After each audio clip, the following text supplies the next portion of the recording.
જય જિનેન્દ્ર. શ્રી સદગુરુદેવ સ્તુતિ. સંસાર સાગર તારવા જીનવાણી છે નૌકા ભલી. જ્ઞાની સુકાની મળ્યા વિના એ નાવ પણ તારે નહીં. આ કાળમાં શુદ્ધાત્મ જ્ઞાની સુકાની બહુ બહુ દોયલો. મુજ પુણ્ય રાશિ ફળ્યો આહો, ગુરુ કહાન તું નાવિક મળ્યો. અહો ભક્ત ચિદાત્માના સિમંદર વીર કુંદના. બાયાંતર વિભવો તારા, તારે નાવ મુમુક્ષુના. સદા દ્રષ્ટિ તારી વિમળ નિજ ચૈતન્ય નિરખે.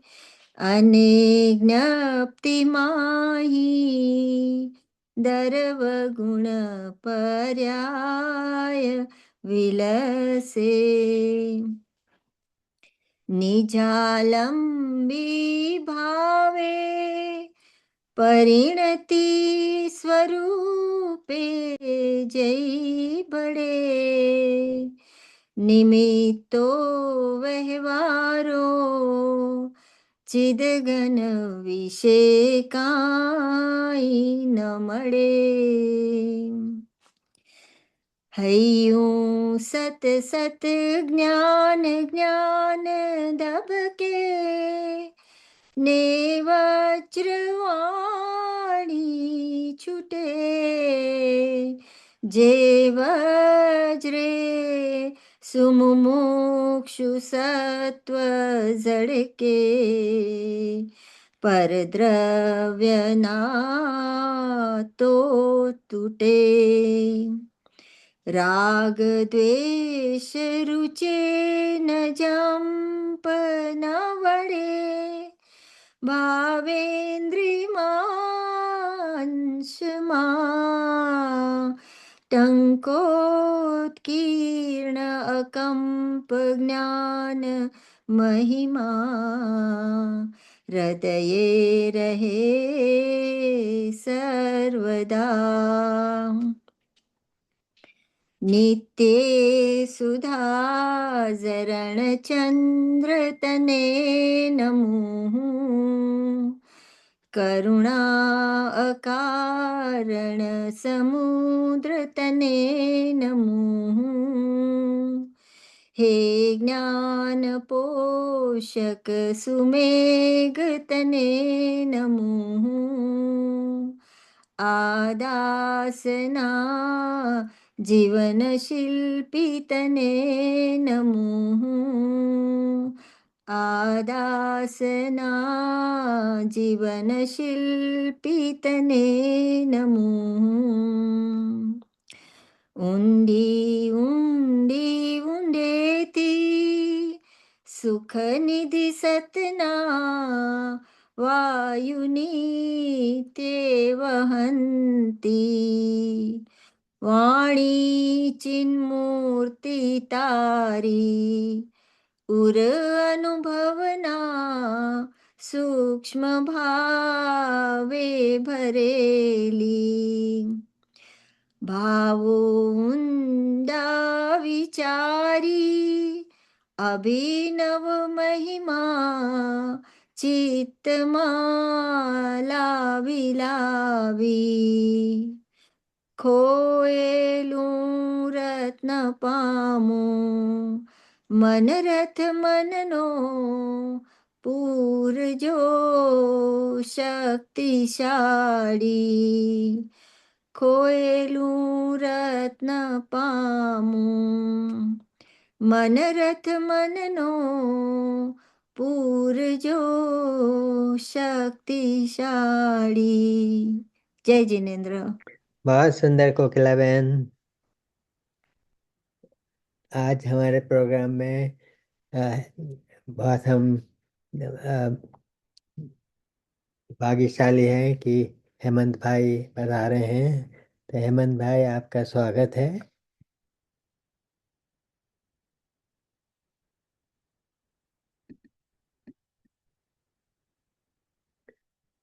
હેમંતભાઈ અનમ્યુટ કરજો તમારું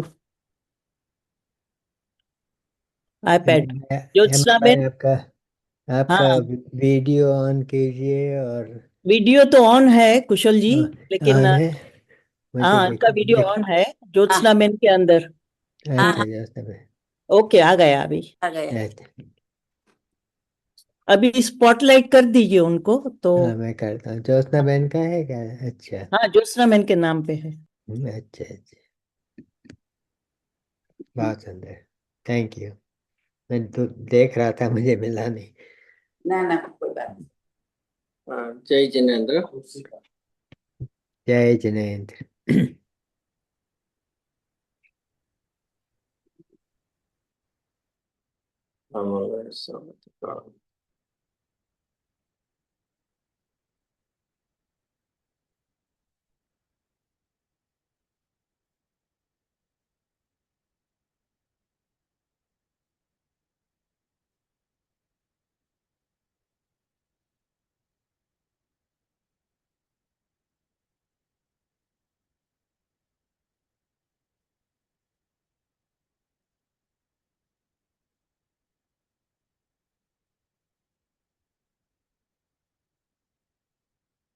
પૂજ્ય ગુરુદેવશ્રીના વચનામૃત છે, એમાં આપણે 275 નંબરના બોલ ઉપર સ્વાધ્યાય ચાલે છે.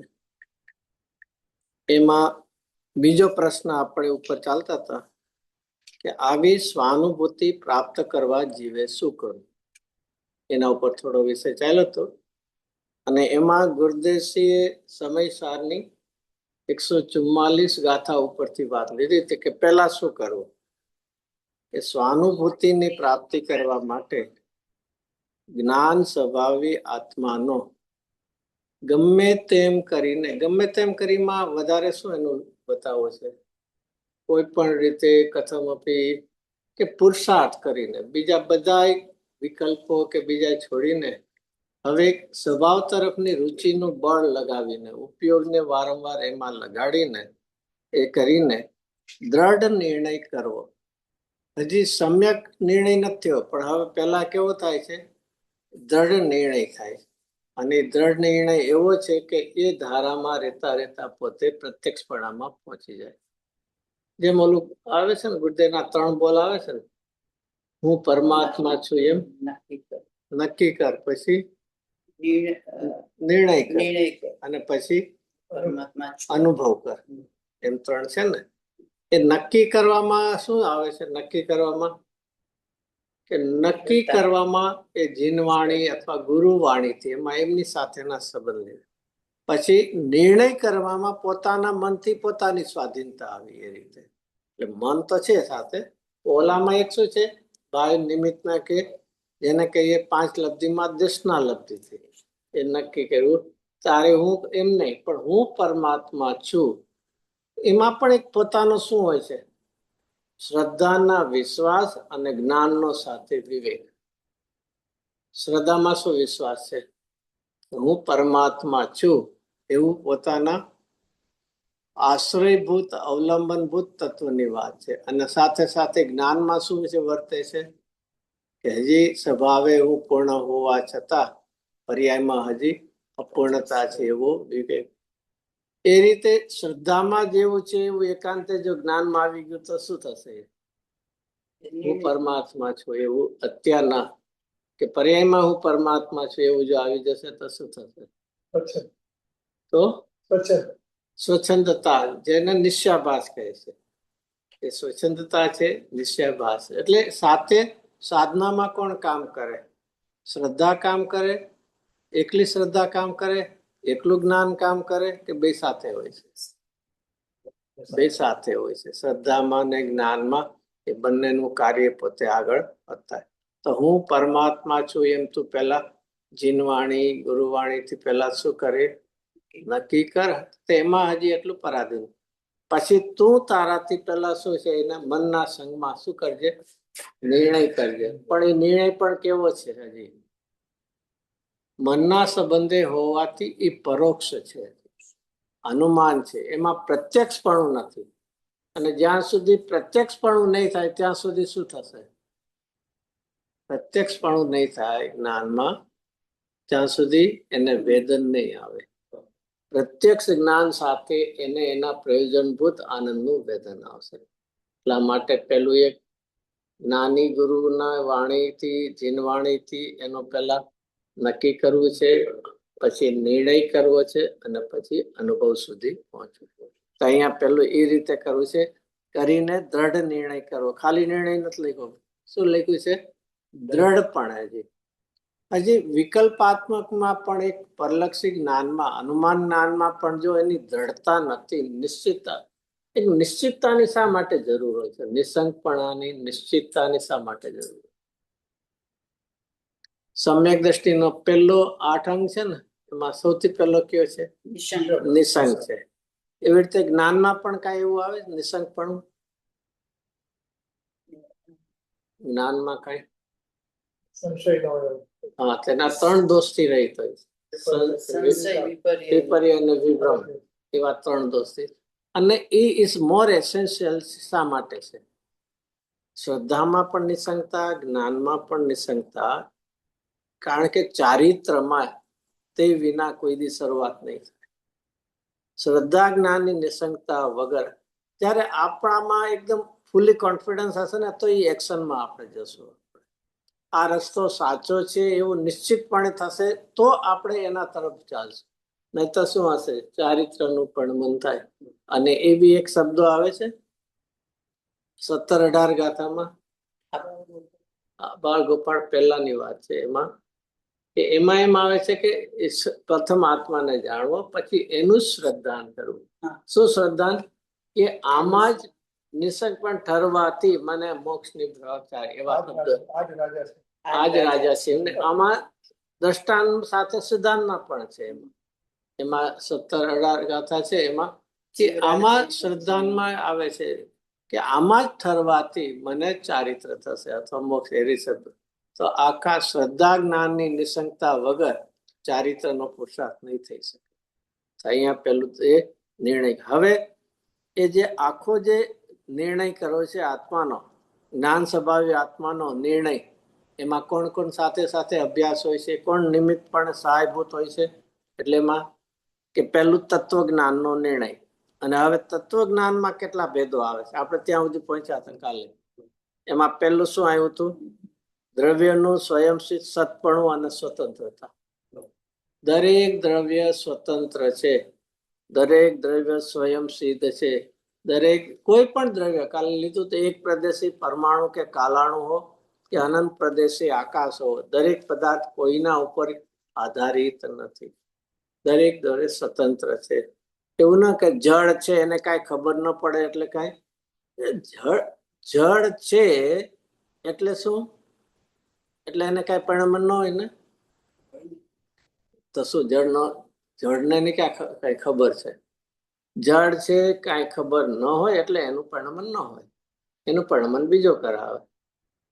જેમ નાનું બાળક હોય ને એને કાંઈ ખબર ન પડે તો એની કેર કોણ લેશે? એના પેરેન્ટ્સ લેશે ને, મા બાપ લેશે ને. એમાં જળ પદાર્થોને કાંઈ ખબર નથી.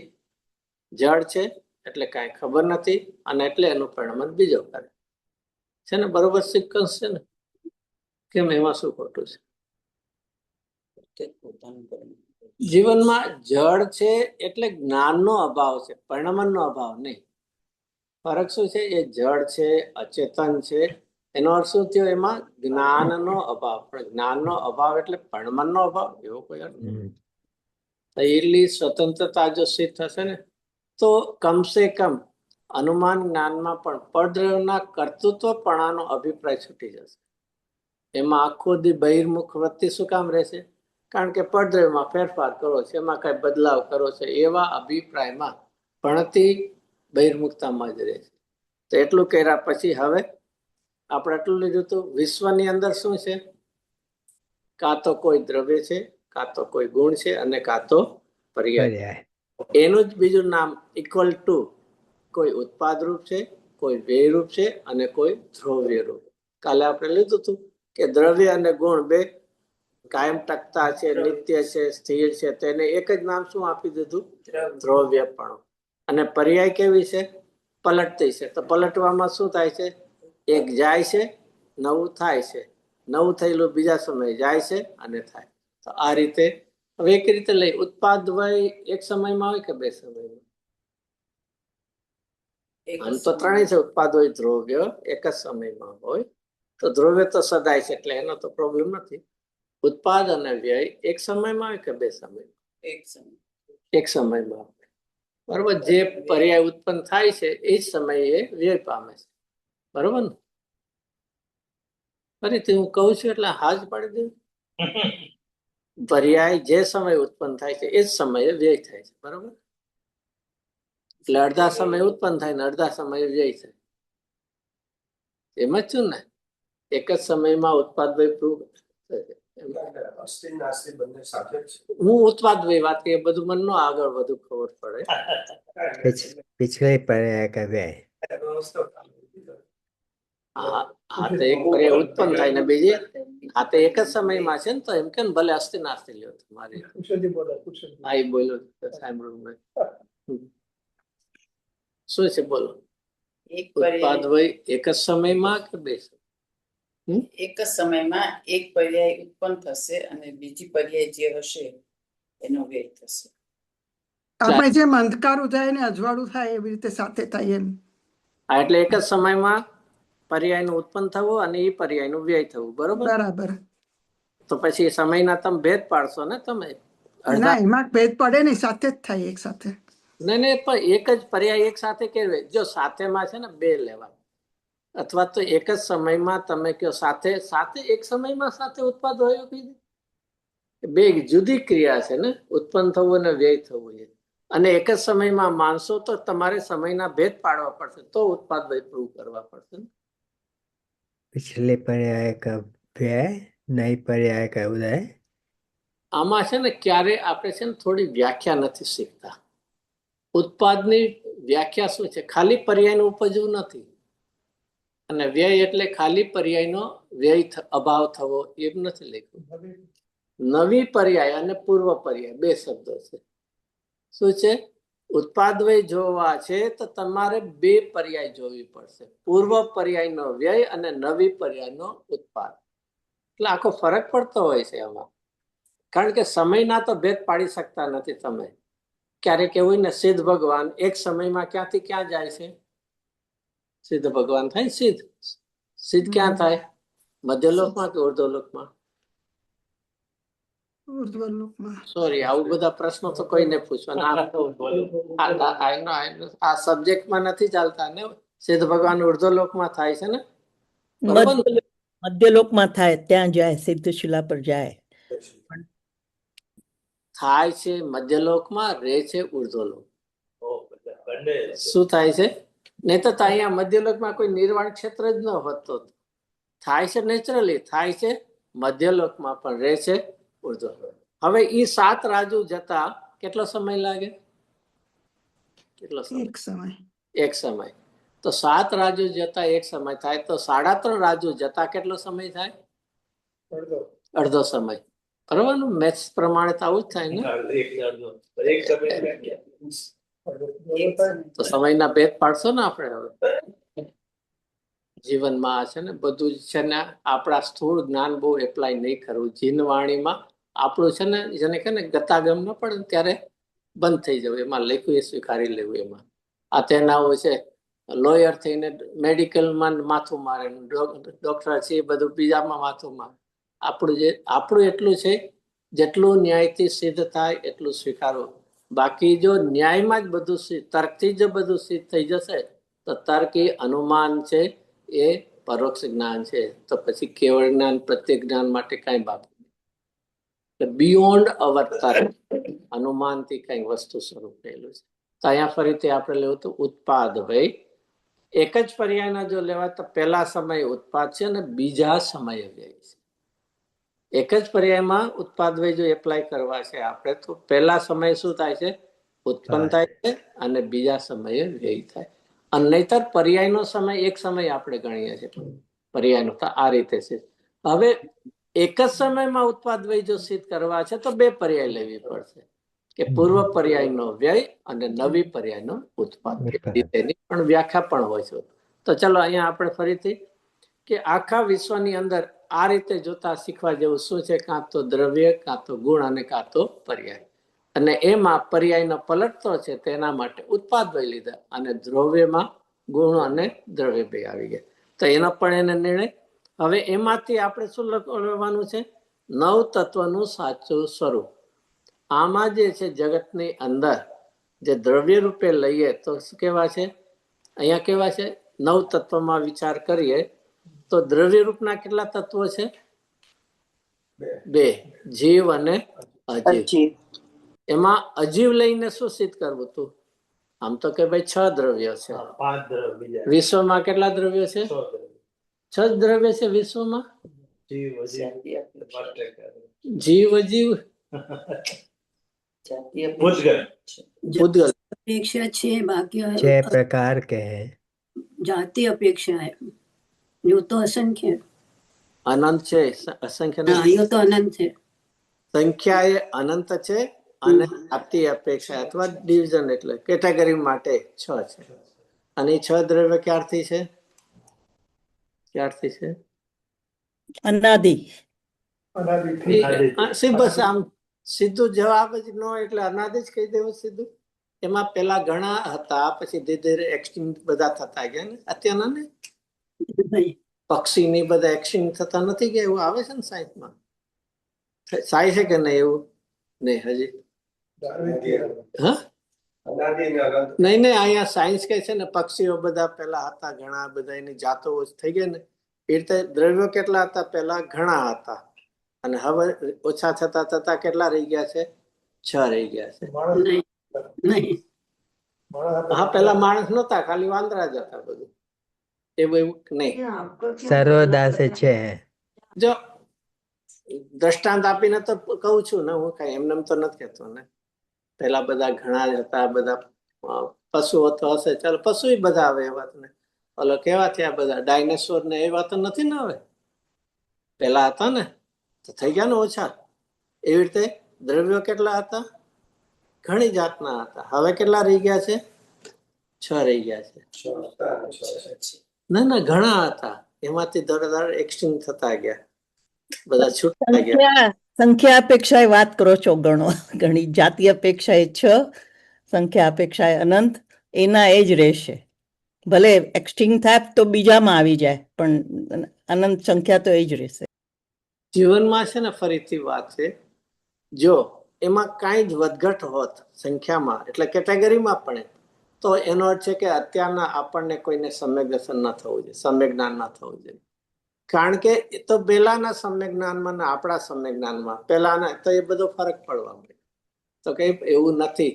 વિશ્વનું જેવું સ્વરૂપ છે એવું સદાકાળ છે. એમાં કાંઈ જ ફરક. 6 દ્રવ્ય એટલે 6 દ્રવ્ય. જાતિ અપેક્ષા, સંખ્યા અપેક્ષા પણ જે છે અનંત, અનંત જ રહેવાના છે. એમાં કાંઈ જ ફરક પડતો નથી. એ તો એક લાંબા પ્રકાર છે. મનુષ્ય ને તિર્યંસ ગતિનામાં ફરક છે. બાકી નંબર ઓફ જે અલ્ટિમેટ જે છે એ તો એકના એક જ રહે છે. એટલે ક્યારે એમ ન સમજવું. મારા જ્ઞાનમાં અત્યારના એક કાળમાં એક ક્ષેત્રને માટે એવા જીવો ન દેખાય તો એ બીજી વાત. હા, તો વધતી કે કેમ બીજાથી ન આવે? કેમ બીજા દેશમાંથી આવે બીજી. એનું એક સરસ એક ઓલું દ્રષ્ટાંત જેવું કે સાચું હશે. ઓલા બિરબલ, અકબર હતો ને, અકબર ને બિરબલ. અકબરે કીધું આ દિલ્હીમાં કેટલા કાગડા છે, તું ગોતી લાવ. એવા બિરબલ ને કીધું કે ભાઈ એમ 2-4 દી મને આપો. પછી હા કેટલીક એને અમુક સંખ્યા કીધી. તો કે ના એટલી નથી એમ. તો બિરબલે શું કીધું? કદાચ બીજાને મળવા થોડા દી દિલ્હીની બહાર ગયા હશે. ઓલો કે વધારે છે તો કદાચ એને મળવા કોક આવ્યા છે. જીવનમાં એ પ્રકાર એક છે કે ગતિઓમાં ફેરફાર થઈ શકે છે, પણ જે 84 લાખ યોની છે એમાં કઈ ફરક આવી એક છે ને, હું કહું એટલા માટે કે એના માટે આટલી નિસંગતા, નિશ્ચિતતા આવી જોઈએ. દુનિયામાં સાયન્ટિસ્ટ આમ કહે છે ને આમાં આટલા બધા કે 84 લાખ યોની સુધી તો આઈ ડોન્ટ થિંક કે કોઈ સાયન્સ વાળા પહોંચી શક્યા. પહેલાના જમાનામાં એટલા જ 500 વર્ષ પહેલા કે 300 વર્ષ પહેલા પ્લાન્ટની અંદર લાઈફ છે, એરની અંદર હવે વાયરસ છે, એ બધું હવે શીખ્યા છે. તો જૈન ધર્મના આવા સિદ્ધાંતો તો અનાદિના પડ્યા છે. તો એ રીતે અહીંયા દ્રવ્યગુણ પર્યાય ઉત્પાદોય દ્રવ, એમાં જીવ અને અજીવ. હવે એમાં 5 દ્રવ્યો, એકને જીવ કહીએ તો બીજાને શું કહેવા પડે? અજીવ. જ્યાં ભિન્નતા હોય ને ત્યાં એકને જીવ કહીએ તો બાકીનાને એક કોમન નામ, પછી જુદા જુદા એના પૂતગલ, ધર્મ, અધર્મ એ કહી શકો તો આખું જો વિશ્વ એમાં આવી જશે, જીવ અને અજીવ.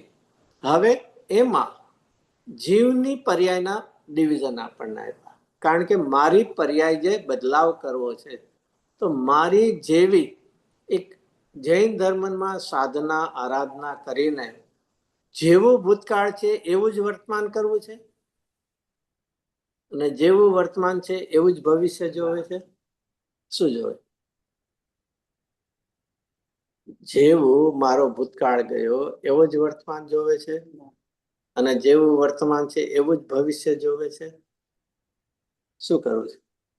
ધર્મની આરાધના, સાધના કરીને શું કરવું છે? એવું ને એવું જ નથી જોઈતું, પણ મારે બદલાવ જોવે છે. દુઃખમાંથી સુખમાં જવું છે, અજ્ઞાનમાંથી જ્ઞાનમાં જવું. તો ફેરફાર કરવો છે કે નહીં? તો ફેરફાર કરવા માટે અહીંયા કે તારી અજ્ઞાનમય દશા કઈ છે, અહીંયા સંસારની દુઃખમય કઈ દશા છે, તેના નામ શું આપ્યા? આશ્રવ અને બંધ.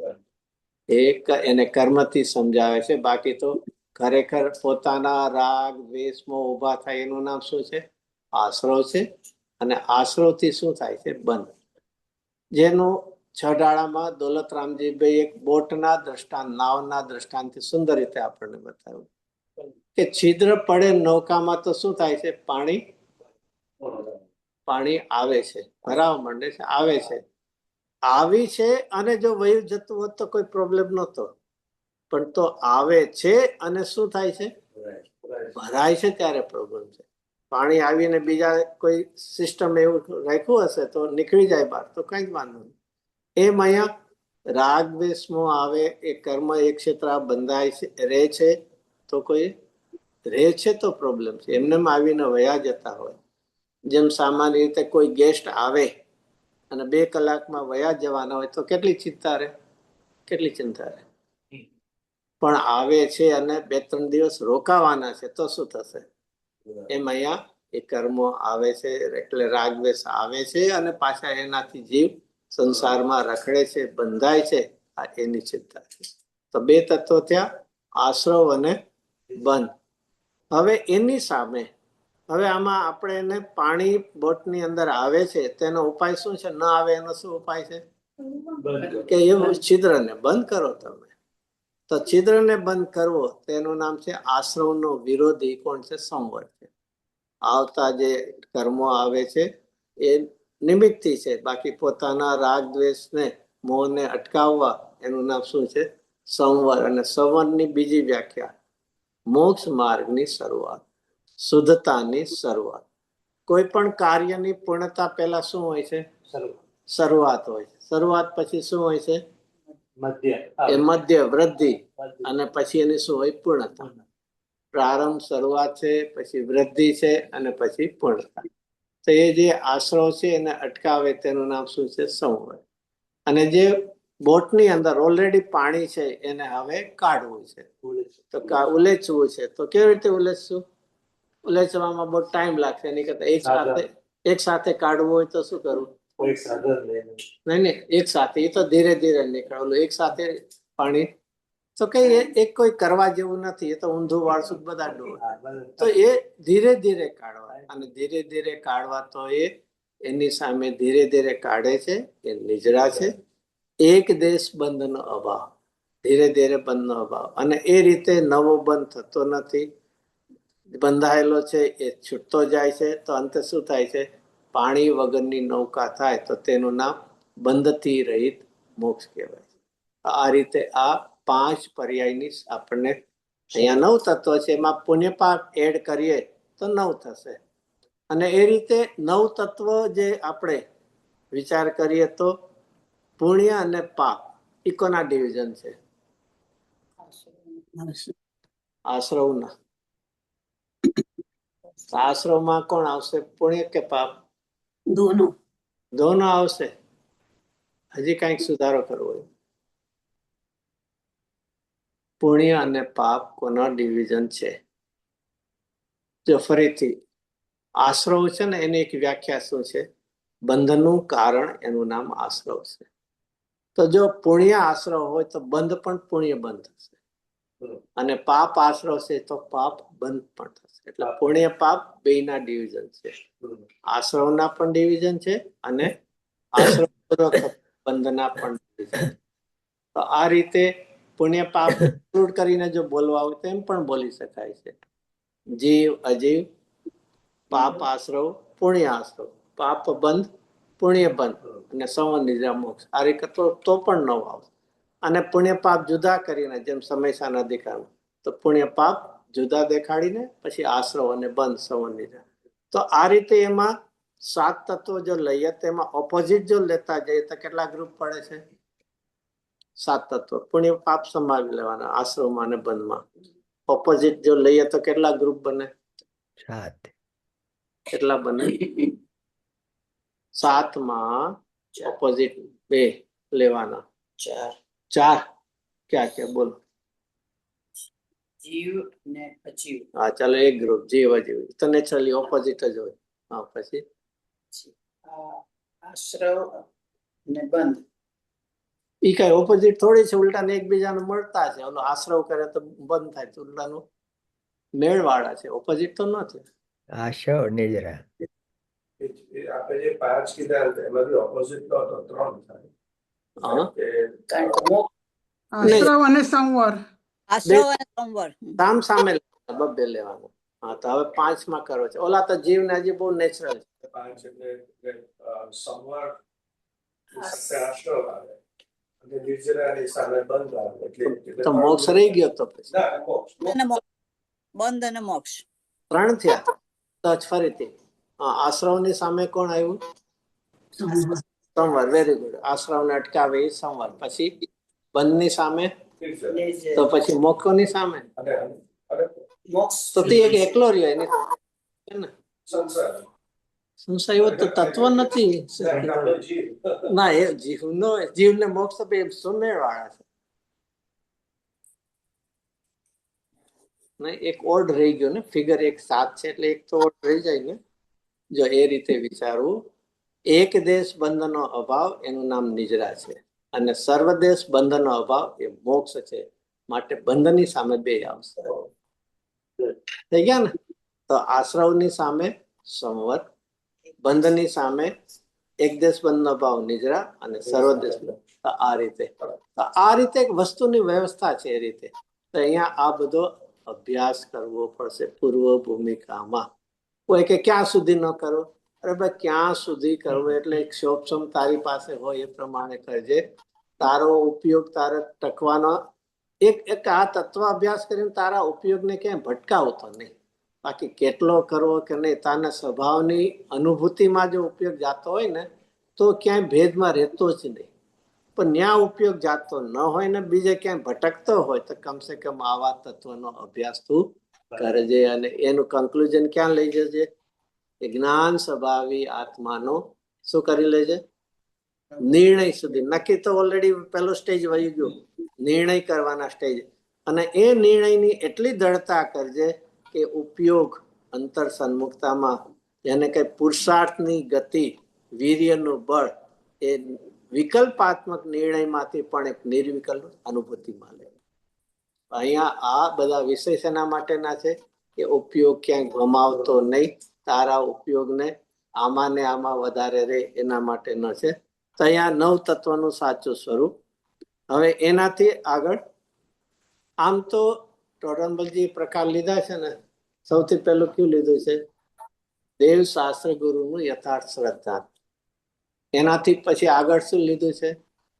એમણે કહેલા 9 તત્વો, 7 લ્યો કે 9 લે, પછી એમાંથી પણ સફર, ભેદનાન અને પછી સ્વાનુભૂતિ, એવી રીતે ક્રમે કરીને આગળ.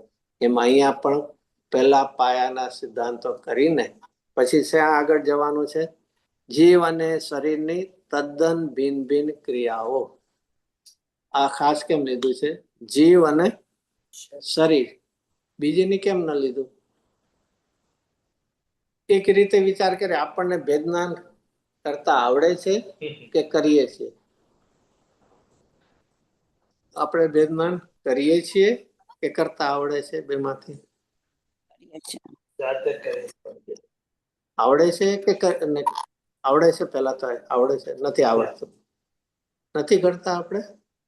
અહીંયા તમે આવો છો ત્યારે શું છે? ગમે એના કોન્ડોમ જઈ આવશો ને, કોઈનામાં પણ વયા જ આવશે ને? નહીં, કેમ નહીં? કેમ નહીં? ભેદ કરતા આ તો ભેદ કરતા તો આવડ્યું ને, તો હું પૂછું છું, ભેદ કરતા આવડે છે કે નથી આવડતું? ભેદ કરતા આવડે છે, પણ ભૂલ ક્યાં છે? ભેદ કરતા આવડે છે તો નહીં, કરીએ પણ છે, પણ શું ભૂલ છે? અહીંયા જે કેવું છે ભેદનાન, અને આપણે જે કરીએ છીએ ફરક શું છે? શરીરની સાથે વ્યવહાર છે. હજી એનો કોઈ ખુલાસો? હજી શરીર અને આત્મા જીવ અને શરીરનું આમ આપ્યું છે. હા, એ આવ્યું ને. આપણે બેની તદ્દન ભિન્ન ભિન્ન ક્રિયાઓ. આપણે બે પર પદાર્થમાં ભેદ કરતા જઈએ છીએ. તેમાં કરીએ છીએ બે પર પદાર્થોમાં, અને એનાથી શું થાય? ફળ શું મળે છે? રિઝલ્ટ. બે પરમાં ભેદ કરતા શું થાય છે? એકમાં એક જ પરમાં એકપણું થાય છે અને બીજા પરમાં ભિન્નપણું. તો પરમાં એકત્વ તો ચાલુ રહ્યું, કારણ કે તમે ભેદ કરો એનો અર્થ શું છે? બેને ઇક્વલ ટર્મ્સમાં રાખો, ઇક્વલ સ્ટેટસમાં રાખો. ઘઉં ને કાકરા બેને તમે એક સરખા રાખો છો તો જુદા કરો છો, એનો અર્થ શું થાય છે?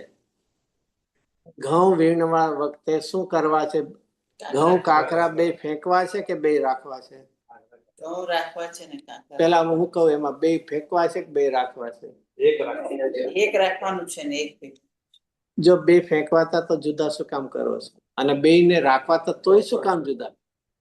જુદા કરવાનો અર્થ છે કે એકનું ત્યાગ છે અને એકનું ગ્રહણ છે. એવી રીતે બે પરમાં જો ભિન્નતા કરી તેનો અર્થ શું છે? એકમાં સ્વપણું થયા વગર રહેશે, છે પર અને થશે સ્વ, અને બીજું તો એક આનાથી કામ નથી. ભેદનાન કોના વચ્ચે થવાનું છે?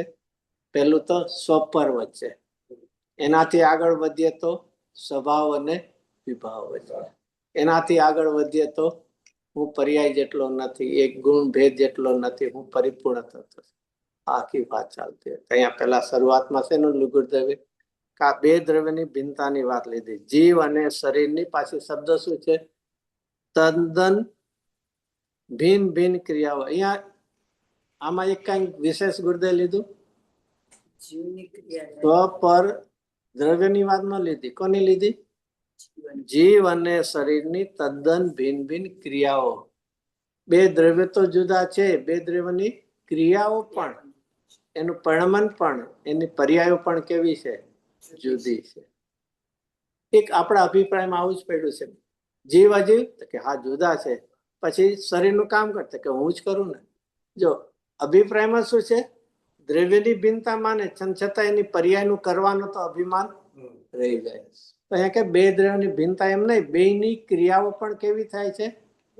ભિન્ન ભિન્ન થાય છે, જુદી જુદી થાય છે. બે દ્રવ્યને, અને ખરેખર તો જો એ રીતે વિચાર કરે ને, કર્તા કર્મ સંબંધ કોના વચ્ચે હોય? બે દ્રવ્ય વચ્ચે હોય. બે પર્યાય, એટલે એક દ્રવ્ય કરતા હોય બીજું, પણ ખાલી બે દ્રવ્ય વચ્ચે જ ખાલી કરતા કર્મ ન હોય. તો અહીંયા તો જે અજીવ પરદ્રવ્ય અને એનું પર્યાયનું હું કરતા માનું છું. તો એ રીતે અહીંયા તો એ બેયની ક્રિયાઓ જુદી, શરીરની, અને કારણ કે 24 કલાક શરીર પ્રત્યેનો જ એકત્વના ભાવો, કરતાપણાના ભાવો રહ્યા કરે. આટલું બધું શરીર પ્રત્યે કેમ મમત્વ? આટલું બધું આમ સાંભળ્યા છતાં પણ હજી આમ એનું કઈ મમત્વ કેમ છૂટતું નથી શરીર પ્રત્યેનું? જૂનો દોષ છે. જૂનો છે. જૂનો દોષ છે. કઈ ના, આ તો હમણાં 50, 60, 70 વર્ષથી સંબંધ થયો છે. ત્યારે બીજું હતું. અનાદિનો દોષ. સંસ્કાર અનાદિના, ભલે શરીર બદલતું જાય છે. શરીર બદલતું હોવા છતાં સંસ્કાર એ શરીર મારું એવો અભિપ્રાય તો, અને ફરીથી એમાં એટલું એકત્વ કેમ રહ્યું છે? ચલો, અનાદિનું કાળથી તો કીધું તમે, એ વન ઓફ ધ રીઝન છે. હજી શું છે? શરીર પ્રત્યેનું આટલું. ગુરુદશાના દ્રષ્ટાંત ગણા દે ને. કઈ ડોક્ટર પાસે બીમાર ગયા ક્યાં ઓપરેશન કરવાનું હોય તો ડોક્ટરને શું કહેશું? ભાઈ સસ્તું ઓપરેશન કરજે ભાઈ, બહુ મોંઘું નહીં કરતું. શું કહેશું એને? સારામાં સારું. પણ ડોક્ટર કે ખર્ચો બહુ લાગશે, ભલે ચિંતા નહીં કરતા, હું ઉધાર કરીને પણ તમને આપીશ તમને.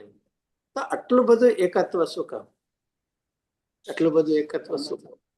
જો ફરીથી એક વિચારવા જેવું, શરીરને આપણે કેવું માનીએ? મારું માનીએ છીએ તો એક છે કે એના સિવાય પોતાના સુખનું સાધન શરીર માન્યું છે. અને એ સુખના સાધનમાં પણ એમાં એક્ટિવ કોણ છે? એમાં હેલ્પફુલ કોણ છે? ઇન્દ્રિયો છે.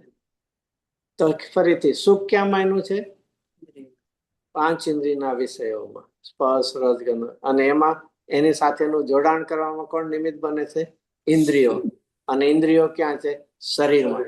અને એટલા માટે શરીર પ્રત્યેનું ક્યારે પણ આવું એકત્વ, મમત્વ, કારણ કે ટોટલી સુખનું સાધન 5 ઇન્દ્રિય વિષયમાં માન્યું છે. એમાં નિમિત્ત ઇન્દ્રિયો છે અને નિમિત્ત શરીરમાં. એટલે ક્યારે પણ આમ શરીરનું એક પણ ઇન્દ્રિય કદાચ, કેટલી ઇન્દ્રિયમાંથી કેટલી જરૂર છે આપણે? બધી જ, કારણ કે દરેકને સુખ. અને તેથી ક્યારે પણ શરીર પ્રત્યેનું એકત્વ, મમત્વ છોડવું આટલું ડિફિકલ્ટ. અનાદિના સંસ્કારી તો છે જ, સુખ બુદ્ધિ. અને એટલા માટે સૌથી પહેલું આપ વિચારણા કરવી પડશે. મને સુખ જોવે છે તો સુખનું સાધન કોણ છે? સુખનું કારણ ક્યાં પડ્યું છે? ગળ્યું ખાવું છે તો પેલો વિચાર શેનો આવશે? ગળી વસ્તુ કોણ હોય છે? ગળ્યું એ સ્વાદ લેવો છે, તેના માટે ગળપણ એકોનું સ્વરૂપ છે, એકોનો સ્વભાવ, પદાર્થ કેવો છે. ક્યારે પણ એવું લાગે છે કે ભાઈ કોઈને કહીએ ઘરમાં કે મારે ગળ્યું ખાવું છે, તો એ લીંબુ લાવીને દે કે મરચું લાવીને દે? કેમ ન લાવે? એને મેં તો કઈ કીધું નથી ગોળ લાવો કે સાકર લાવો. તો આપણે કહેશું ને ભાઈ મેં કઈ તમને ગોળ સાકર ને, મારે તો ગળ્યું ખાવું છે, તો શું કહેશું?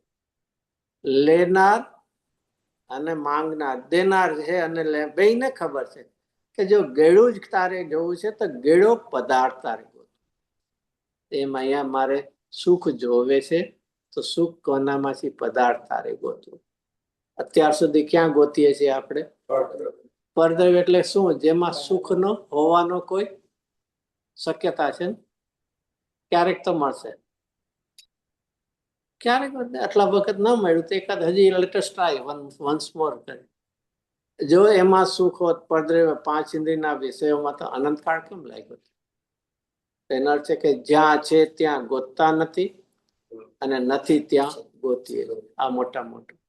એટલા માટે આ શરીર અને આત્માની આ ભિન્નતાનો પહેલું આખો કે શરીર, જીવ અને શરીરની તદ્દન ભિન્ન. તદ્દન એટલે અહીંયા ધાર્મિક અપેક્ષા એનું નામ શું આવે? તદ્દન માં કયો આવે?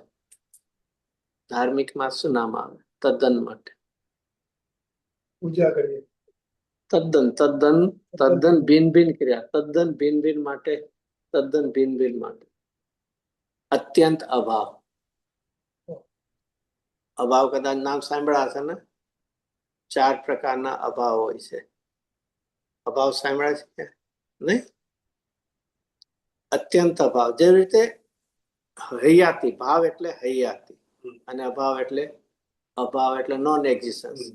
તો એવા એકબીજાના અભાવ પણ છે. જો ખાલી ભાવ હોય અને અભાવ ન હોય તો બધા મિક્સ થઈ શકે. પણ જે જગતમાં જેમ ભાવ હોવા પણ છે, એમ એક ભિન્ન ભિન્ન જાતિમાં પણ એકબીજાનો અભાવ હોય છે. જેમ ચેતનમાં જળ ન હોય એ રીતે, નહીં તો 6 ડિવિઝન ના પડે. તો અહીંયા અભાવ 4 પ્રકારના આવે છે. એક પેલો કયો આવે છે કે અત્યંત. અત્યંત એટલે ટોટલી, તદ્દન જેમ કીધું ને. તો ટોટલી એટલે કયો? અત્યંત અભાવ એટલે ટોટલી કયો હશે? ટોટલી, તદ્દન, અત્યંત અભાવ. તેમાં કોણ કોણ આવે? કે જેવી રીતે કોઈ પણ પદાર્થનું હોવાપણું કેટલા પ્રકારે હોય છે? 4 પ્રકાર. દ્રવ્યથી, ક્ષેત્રથી, કાળથી અને ભાવ. તો અભાવ પણ કેટલા પ્રકારે હોવો જોઈએ? 4 થી હોવો જોઈએ. જેમ હોવાપણું 4 છે એમ અભાવ પણ 4 થી છે. તો તેનું નામ અત્યંત. કે હું જીવ દ્રવ્ય છું તો શરીર એ અજીવ દ્રવ્ય છે. મારું અસંખ્ય પ્રદેશી ક્ષેત્ર છે તો આ શરીરનું પણ એનું પૂતગલનું ક્ષેત્ર છે. પછી મારો હોવાપણું મારું અનાદિ અનંત છે. પૂતગલનું પણ એનું અનાદિ અનંત છે. પણ પર્યાય લો તો મારી પર્યાય જ્ઞાનમય છે, રાગદ્વેષમય અત્યારના છે. તો એની સ્પર્શ રસગંધ વાળી પર્યાય છે. અને ભાવ એટલે ગુણ, મારા ગુણ અને તો એ રીતે અત્યંત અભાવ. પછી બીજો અભાવ છે કે જે પ્રાગ ભાવ અને પ્રધ્વંસા ભાવ કહેવાય. આ બે દ્રવ્ય વચ્ચેની ભિન્નતા આવે. હવે એક જ દ્રવ્યની અંદર પોતાની વર્તમાન અને ભૂતકાળની પર્યાય વચ્ચેનો ભાવ. જેવી રીતે મારી વર્તમાન પર્યાય થઈ એ ભૂતકાળમાં હતી, તો કેમ ભૂતકાળમાં જેવી છે એવી તો છે. હું મનુષ્ય છું તો અત્યારના મનુષ્ય છું. ત્યારે મિથ્યા દર્શન વાગ્યા, અત્યારે પણ મિથ્યા દર્શન. અત્યારે બે સરખું છે. અત્યારનું પર્યાય સરખી છે પણ પર્યાય પોતે ભિન્ન, નવી નવી. એક એક કરીને અનાદિ છે. એક સાથે એક જ પર્યાય છે એવું નથી. અને જો વર્તમાન પર્યાયમાં ભૂતકાળનો અભાવ ન હોત તો મારે તો ભૂતકાળ જેવી જ પર્યાય થયા કરશે. તો મારે એમાંથી સમ્યક દર્શન નહીં થાય. મારે મિથ્યાત્વમાંથી સમ્યક દર્શન કરવું તો એકનો અભાવ અને બીજાનો ભાવ થશે કે નહીં? તો વર્તમાન પર્યાયનો ભૂતકાળમાં અભાવ. લોજિકલ લાગે? હવે હું તો પૂછું, વર્તમાન પર્યાયનો ભૂતકાળમાં અભાવ કે ભૂતકાળની પર્યાયનો વર્તમાનમાં અભાવ? કેશવાનંદ છે એમાં એના નામ આવે પ્રાગ અભાવ. પછી ભવિષ્ય સાથે નામ પ્રધ્વંસ અભાવ. પછી એક પૂતગલ માટે સ્પેશિયલ છે અન્યોન અભાવ. એ રીતે 4. અહીંયા બે દ્રવ્યની ભિન્નતા તો ખ્યાલ આવી ગઈ. બે સજાતિ પણ હોઈ શકે, જીવ જીવ વચ્ચે પણ, પૂતગલ વચ્ચે પણ હોય અને જીવ પૂતગલ વચ્ચે પણ. હવે અહીંયા એક જ દ્રવ્યની અંદર પોતાની વર્તમાન પર્યાય અને ભૂતકાળની પર્યાય. તો શું છે? ભૂતકાળની પર્યાયનો વર્તમાનમાં ભાવ કે વર્તમાન પર્યાયનો ભૂતકાળમાં? કે વનંદ સેમ બધું સરખું. ભૂતકાળનો વર્તમાનમાં અભાવ. અને વર્તમાનનો ભૂતકાળમાં નહીં અભાવ. વર્તમાન પર્યાય જે નવી નવી થાય છે તો ભૂતકાળમાં તો નહોતી જ ને, નવી થઈ છે ને. ઉત્પાદનની વાત, ઉત્પાદની કે નવીન પર્યાયનું ઉત્પન્ન થવું તેનો અર્થ છે ને ભૂતકાળ. હા, એના જેવી હોઈ શકે. જેમ સિદ્ધ ભગવાનમાં એક જણે ગુરુદાસજીને પ્રશ્ન પૂછ્યો હતો ને એક વાર કે આ પર્યાય સિદ્ધ દશામાં પીછો ન છેડો, કે સિદ્ધ દશામાં પણ પર્યાય હોય? પણ તું સિદ્ધ દશા તો બોલે છે તો પછી પર્યાય તો હોય જ કે નહીં? ભલે એ એટલે ગુરુદેવ એના માટે એક સરસ શબ્દ વાપરતા, એવી ને એવી હોય તેની તે ન હોય. હર સમયે નવી નવી નવી નવી નવી પર્યાય થાય છે. ભલે એક સરખી છે સિદ્ધ દશામાં પણ તેની તે ન હોય. જે રીતે ઘણી વાર ગ્રાફ હોય છે ને, તો ગ્રાફમાં સીધી લાઈન પણ હોય પણ એ ગ્રાફ એક જુદું જુદું છે ને. તો એ રીતે અહીંયા ફરીથી તો વર્તમાન પર્યાયનો ભૂતકાળમાં ભાવ કે ભૂતકાળની પર્યાયનો વર્તમાનમાં? भूतकाल के पर्याय, भूतकाल की पर्याय का वर्तमान में अभाव. भाव. हाँ जी. जो બે સાચી વાત. વર્તમાન પર્યાયમાં વર્તમાન પર્યાયનો તો વર્તમાનની પર્યાયમાં ભૂતકાળનો અભાવ. વર્તમાન પર્યાયમાં ભૂતકાળનો અભાવ છે. તો ભૂતકાળની પર્યાયનો વર્તમાન અને વર્તમાન પર્યાયનો ભૂતકાળમાં અભાવ છે કે નહીં? ભૂતકાળમાં તો વર્તમાનની પર્યાય હતી જ નહીં ને. હા, તો એટલે જ નથી ને, એ જ હું કહું છું. એટલે બે લાગુ પડે ને. ભૂતકાળની પર્યાયનો વર્તમાનમાં અભાવ છે અને વર્તમાનની પર્યાયનો ભૂતકાળમાં અભાવ, એટલે હતી જ નહીં. બરોબર? હતી જ નહીં તો લાગુ કેવી રીતે પડે? આપણે એટલે એ તો કહું લાગુ નથી પડતો એટલે નહોતી, એમ જ કે ને.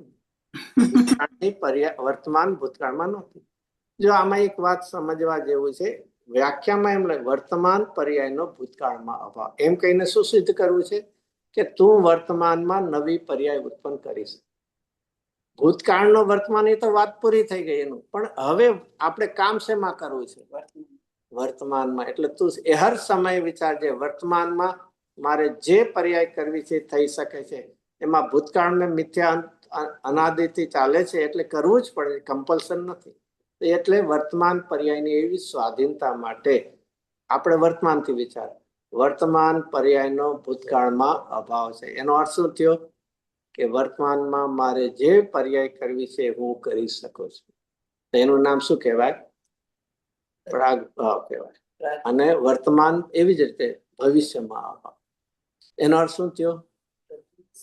બે રીતે વર્તમાનનો ભવિષ્ય અને ભવિષ્યની પર્યાય વર્તમાન નથી પણ લાગુ પડે. તો એનો અર્થ છે કે વર્તમાન મારે ચાલો મિથ્યાત્વ થઈ ગયું છે, એનો અર્થ એમ નથી કે મારે બીજા સમય ભવિષ્યમાં મિથ્યાત્વ કરવો જ પડશે. તો આની રીતે શું થયું? વર્તમાન પર્યાયની શું થઈ ગઈ? સ્વાધીનતા. ભૂતકાળમાં કર્યું એટલે કરવું જ પડશે વર્તમાન, અને વર્તમાન કરવું છે એટલે એવું જ મારે ભવિષ્યમાં કરવું પડશે એવું. આ રીતે જીવને આખી શું આવે છે? એક પ્રેરણા મળતી હોય છે કે બધા મને હેરાન કરે, અરે ભાઈ એક દ્રવ્યનું બીજા દ્રવ્યમાં શું છે? અભાવ. અને અભાવનો અર્થ ખબર પડે? અભાવ એટલે શું? અભાવ. અભાવ ન હો. Very good. ન હોવાનો અર્થ શું? ન હોવું એટલે જેનો જેમાં અભાવ એનો એ ક્યારેય કરતા ન બની શકે. એમાં કાંઈ એમાં તન્મય નથી તો એનો કરતા નથી, અને કરતા નથી તો ભોગતા નથી. આ રીતે આખી સિક્વન્સ ચાલે. આપણે તો કઈ કલ્પનામાં, હું દૂરથી રહીને પણ એનું કરી શકું. દૂર રહેનાર નિમિત્ત હશે, દૂર રહેનાર સાથે નિમિત્ત નૈમિત્તિક સંબંધ હોય, એક ક્ષેત્રાવગા સંબંધ હોય, સંયોગ સંબંધ હોય, અને જીવ હશે તો જ્ઞાતા પણ હશે. પણ ક્યારે પણ જેનો અભાવ એકબીજામાં, એમાં ક્યારેય કરતા પણ હોઈ શકે. અને આ જીવને મોટામાં મોટું અટકાવ કેવું છે? બંધનને કરનારું કરતા બુદ્ધિ. 24 કલાક ક્યાંક ને ક્યાંક બધે કરવું છે, કરવું. એટલું બધું કરતાપણાનું કેમ એને એટલું અભિમાન, જોર, બળ, અધિકતા કેમ લાગે? કે જગતમાં આખે બધે કરતાપણાની બોલબાલા. ગુજરાતીમાં કહે ને, આજે કોઈ ઇવેન્ટ થઈ હોય અને એમાં સક્સેસ ગઈ હોય તો લોકો શું પૂછશે? કોણે કરાયું? એનો કરતા કોણ છે? કોણ એનું કોણ બ્રેઇન ચાઇલ્ડ બધા કઈ શબ્દો વાપરે ને. એવી રીતે ક્યાંય જ્ઞાતાપણાની વાત નહીં આવે. ઓલા જાણ ભાઈ કહ્યું હશે એમ નહીં, કરતાપણાનું છે. અને આ આખું કરતાપણાનું, અને સમય સારમાં એ રીતે જો તો 9 તત્વના અધિકારની વચ્ચે કયો શરૂ કર્યો છે? કરતા કર્મ અધિકાર. પેલો જીવ અજીવ મૂક્યો તો આમ બોલી તો લેશું જીવ અજીવથી જુદો ને અજીવથી જુદો, પણ અંદરમાં અભિપ્રાય સાથે શું હોય છે? કે મારે અજીવનું તો કરવું જ પડે. આચાર્ય કે જો ભિન્નતા છે તો કરતા નથી. એ રીતે આખું તો એ કરતાપણાના અહીંયા આપણને એ વાત. તો એ રીતે અભાવ, પેલું તો અત્યંત અભાવ, કરતાપણું છોડાવે. પછી પ્રાગભાવ અને પ્રધંસા ભાવ શેને શીખાય? કે તારે વર્તમાનના તારા કાર્ય કરવાની સ્વાધીનતા છે, સ્વતંત્ર. જો આ છે ને હજી તો બહુ બેઝિક શીખવાનું છે આપણે. જે એક જૈન સિદ્ધાંત પ્રશ્નોત્તર માળા કરીને એમાં એના ચેપ્ટર છે. એમાં પેલા દ્રવ્યનું ચેપ્ટર, ગુણનું, પર્યાયનું, પછી અભાવ. આખું પહેલા જે આખી ભિન્નતાના ભાવને એના આપણને તૈયાર કરે, ફાઉન્ડેશન કોર્સ. તો એ રીતે, અને છેલ્લો અન્યનો ભાવ. અન્યનો ભાવ એટલે અન્ય, અન્ય એની સંધિ એ રીતે છૂટી, અન્ય. તો ન્યા કોની વાત છે? કે પૂતગલ જે દ્રવ્ય છે એના બે પરમાણુ વચ્ચેનો અભાવ એ કેવો ભાવ છે? બે પરમાણુ દ્રવ્ય વચ્ચેનો, તે કે અત્યંત અભાવ. કારણ કે બે દ્રવ્ય વચ્ચેની છે ને. હવે કે છે બે દ્રવ્ય છે એ સ્કંદમાં છે, અને એમાં એને સ્કંદમાં રહેલા બે પૂતગલ પરમાણુની પર્યાય વચ્ચે પણ કેવો છે? અન્યોનો ભાવ. જેવી રીતે પૂતગલમાં ગુરુદર્શનને દ્રષ્ટાંત આપતા હોય ત્યારે પ્રવચનમાં બેઠા હોય તો શું આપે દ્રષ્ટાંત? અન્યોના માટે ગાળું નહીં, જ્યાં પ્રવચનમાં કે જો કોઈ બેઠા ને કે જે તમારી ટોપી છે એ શેના આધારે છે? માથાના આધારે ને. પછી કહે કે ગુરુદેવ આ ચશ્મા શેના આધારે છે? બરોબર છે કે નહીં?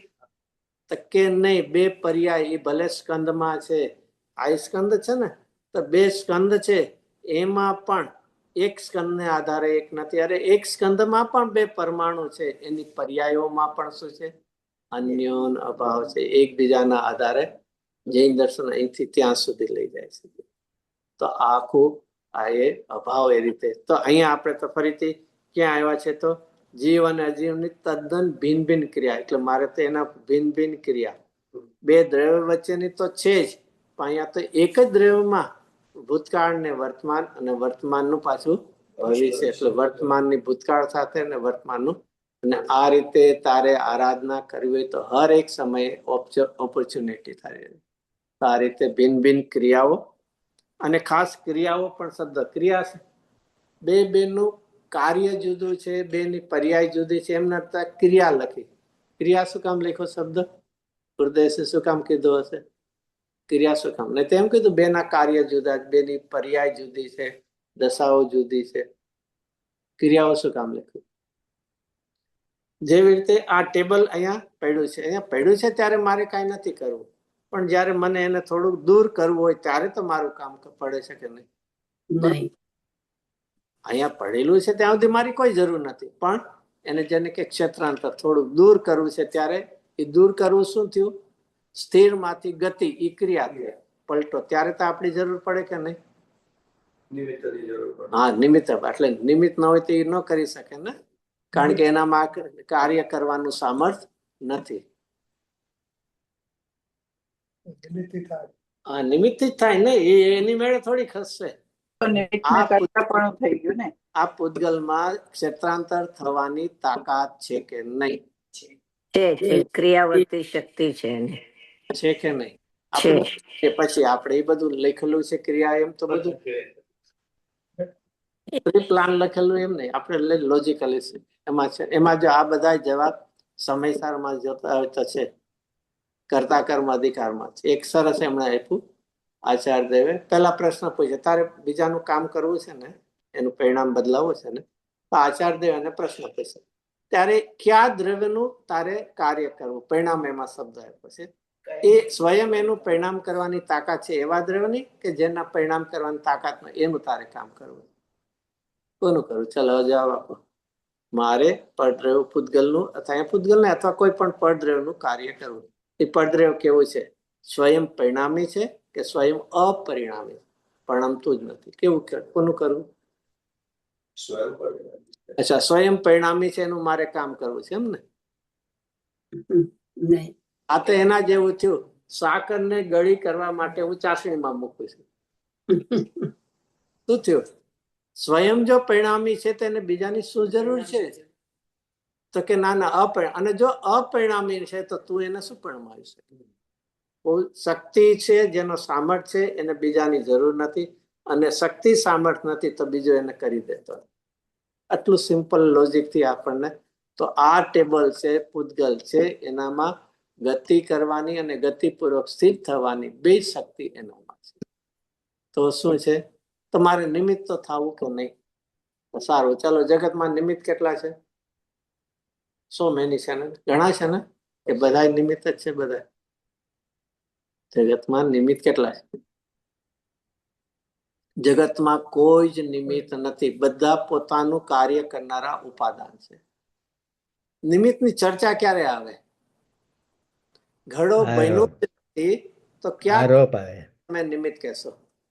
ફરીથી, માટી ઘડા રૂપે પડમી જ નથી, તો પછી કોણને તમે નિમિત્ત ગોતવા જશો? કોને? ઉપસ્થિતિ કાર્ય થયું નથી, નિમિત્તની ચર્ચા જ ન હોય.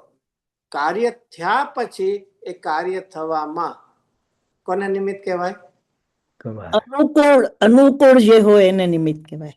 પહેલા તો કાર્ય થયું જ નથી તો નિમિત્તની ચર્ચા જ નથી. હવે કે કાર્ય થયું તો હવે કોને નિમિત્ત કહેશો? કે ત્યાં હાજર હોય એને નિમિત્ત કહેશો. બરોબર છે? અનુકૂળ હાજરી. હાજરી જેની છે, જો હાજરી ખાલી લેશો ને તો કુંભારને ત્યાં કદાચ ડોક્ટર પણ બેઠો હોય, એનો ફ્રેન્ડ લોયર હોય, તો એને નિમિત્ત નહીં કહેવાય. હાજરી માત્રથી નથી, કાર્ય વખતે પેલું તો એક હાજરી અને એના ઉપર અનુકૂળ હોવાનો આરોપ. તો ઘડો બને છે ત્યારે બને છે તો માટીથી જ. ખબર નહીં જીવો કાંઈ ઘડો બન્યો હોય, પછી અહીંયા અમેરિકાની કોઈ સારી લેબોરેટરીમાં આવે, તેમાં ઘડામાં માટીના કેટલા ટકા આવે અને કુંભારના કેટલા ટકા આવશે? માટીના 100 ઇન્ડિયામાં બધું બરોબર ન હોય એટલે આપણે બેસ્ટ અહીંયા લેબોરેટરી ટેસ્ટ કરાવીએ તો એ ઘડામાં માટીના પર્સન્ટેજ કેટલા અને કુંભારના કેટલા? પૂરેપૂરા માટીના જ. તો જેના ટકા છે એને તો તમે ગણતરી નથી, અને જેનો 0% છે એને તમે કરતા માની લો. આ થોડું ન લાગે? વિરોધાભાસ ન લાગે? લાગે ફની. તો જીવનમાં તો ફરીથી એ કુંભારની હાજરી છે, બીજાની હાજરી પણ ખાલી કુંભાર, કારણ કે કુંભારમાં ઘડો કેમ બને એનું એક ધારણા જ્ઞાન પણ છે, અને સાથે ઈચ્છા સાથે એનું કરવાની છે. માટે ઈચ્છા પણ છે અને જ્ઞાન પણ છે. માટે એને અનુકૂળ જોઈને નિમિત્ત કહેવામાં આવે. એ તો કાર્ય થાય, અને એની જે ઈચ્છા થઈ અને એનું જ્ઞાન છે, બેયની ક્રિયા હાથનું, એના માટે સમય સારની 100મી ગાથાનું શું નામ આપ્યું છે? યોગ અને ઉપયોગ. 100મી વાત બધા જ આપશે, પણ હવે અભ્યાસ કરે ને પછી બાદથી આખું સમયસારમાં એ રીતે તમે જુઓ તો સાવ બોટમના સિદ્ધાંતથી લઈને ટોચના સિદ્ધાંત સુધીનું પણ છે. તો અહીંયા કહે કે એને કુંભારને નિમિત્ત એટલા માટે કે અનુકૂળ. તો એ રીતે અહીંયા તો ફરીથી જીવ અને અજીવની બંનેની ક્રિયાઓ કેવી છે? ક્રિયા ખાસ લીધું છે. ક્યાં કાઢી નાખ્યો? 100% નિમિત્તને સ્થાપિત કર્યું છે, પણ નિમિત્તને નિમિત્ત રૂપે સ્થાપિત કર્યું. શબ્દ વાપરતા હતા નિમિત્ત અને માનતા હતા કરતા. એ મોટો ફરક હતો. કહેવાય છે કે કુંભાર કહેવા જો ફરીથી કથન પદ્ધતિમાં નિશ્ચય વ્યવહારની કથન પદ્ધતિ છે. વ્યવહારમાં નિશ્ચયમાં કોનું કથન પદ્ધતિ? જેવું છે તેવું કથન આવે. અને વ્યવહારમાં કોનું આવે? ભેદનું કથન આવે, અને સાથે એવો સંયોગ જોઈને કથન કરવામાં આવે. એના માટે એમાં સદભૂત ને અસદભૂત વ્યવહાર એવા આવશે. જેવી રીતે એક ફરીથી એક્ઝામ્પલ લઈએ. એક ગ્લાસ છે, સ્ટીલનો ગ્લાસ છે, પછી એમાં પાણી ભર્યું છે. સ્ટીલનો ગ્લાસ છે ને પાણી ભર્યું. હવે સ્ટેટમેન્ટ આવે. એક જણ કહે છે કે એ પાણીનો ગ્લાસ છે, એક જણ કહે છે કે એ શરબતનો ગ્લાસ છે, અને એક ત્રીજો કહે છે એ સ્ટીલનો ગ્લાસ. હવે ત્રણમાં સાચું કયું ખોટું કયું શું કેવું? જે કેવું હોય. સ્ટીલનો ગ્લાસ છે, પાણી ભર્યું છે. હવે એમાં પેલું, એમાં શરબત ભર્યું છે, એને શું કહેશું તમે? સાચું કે ખોટું?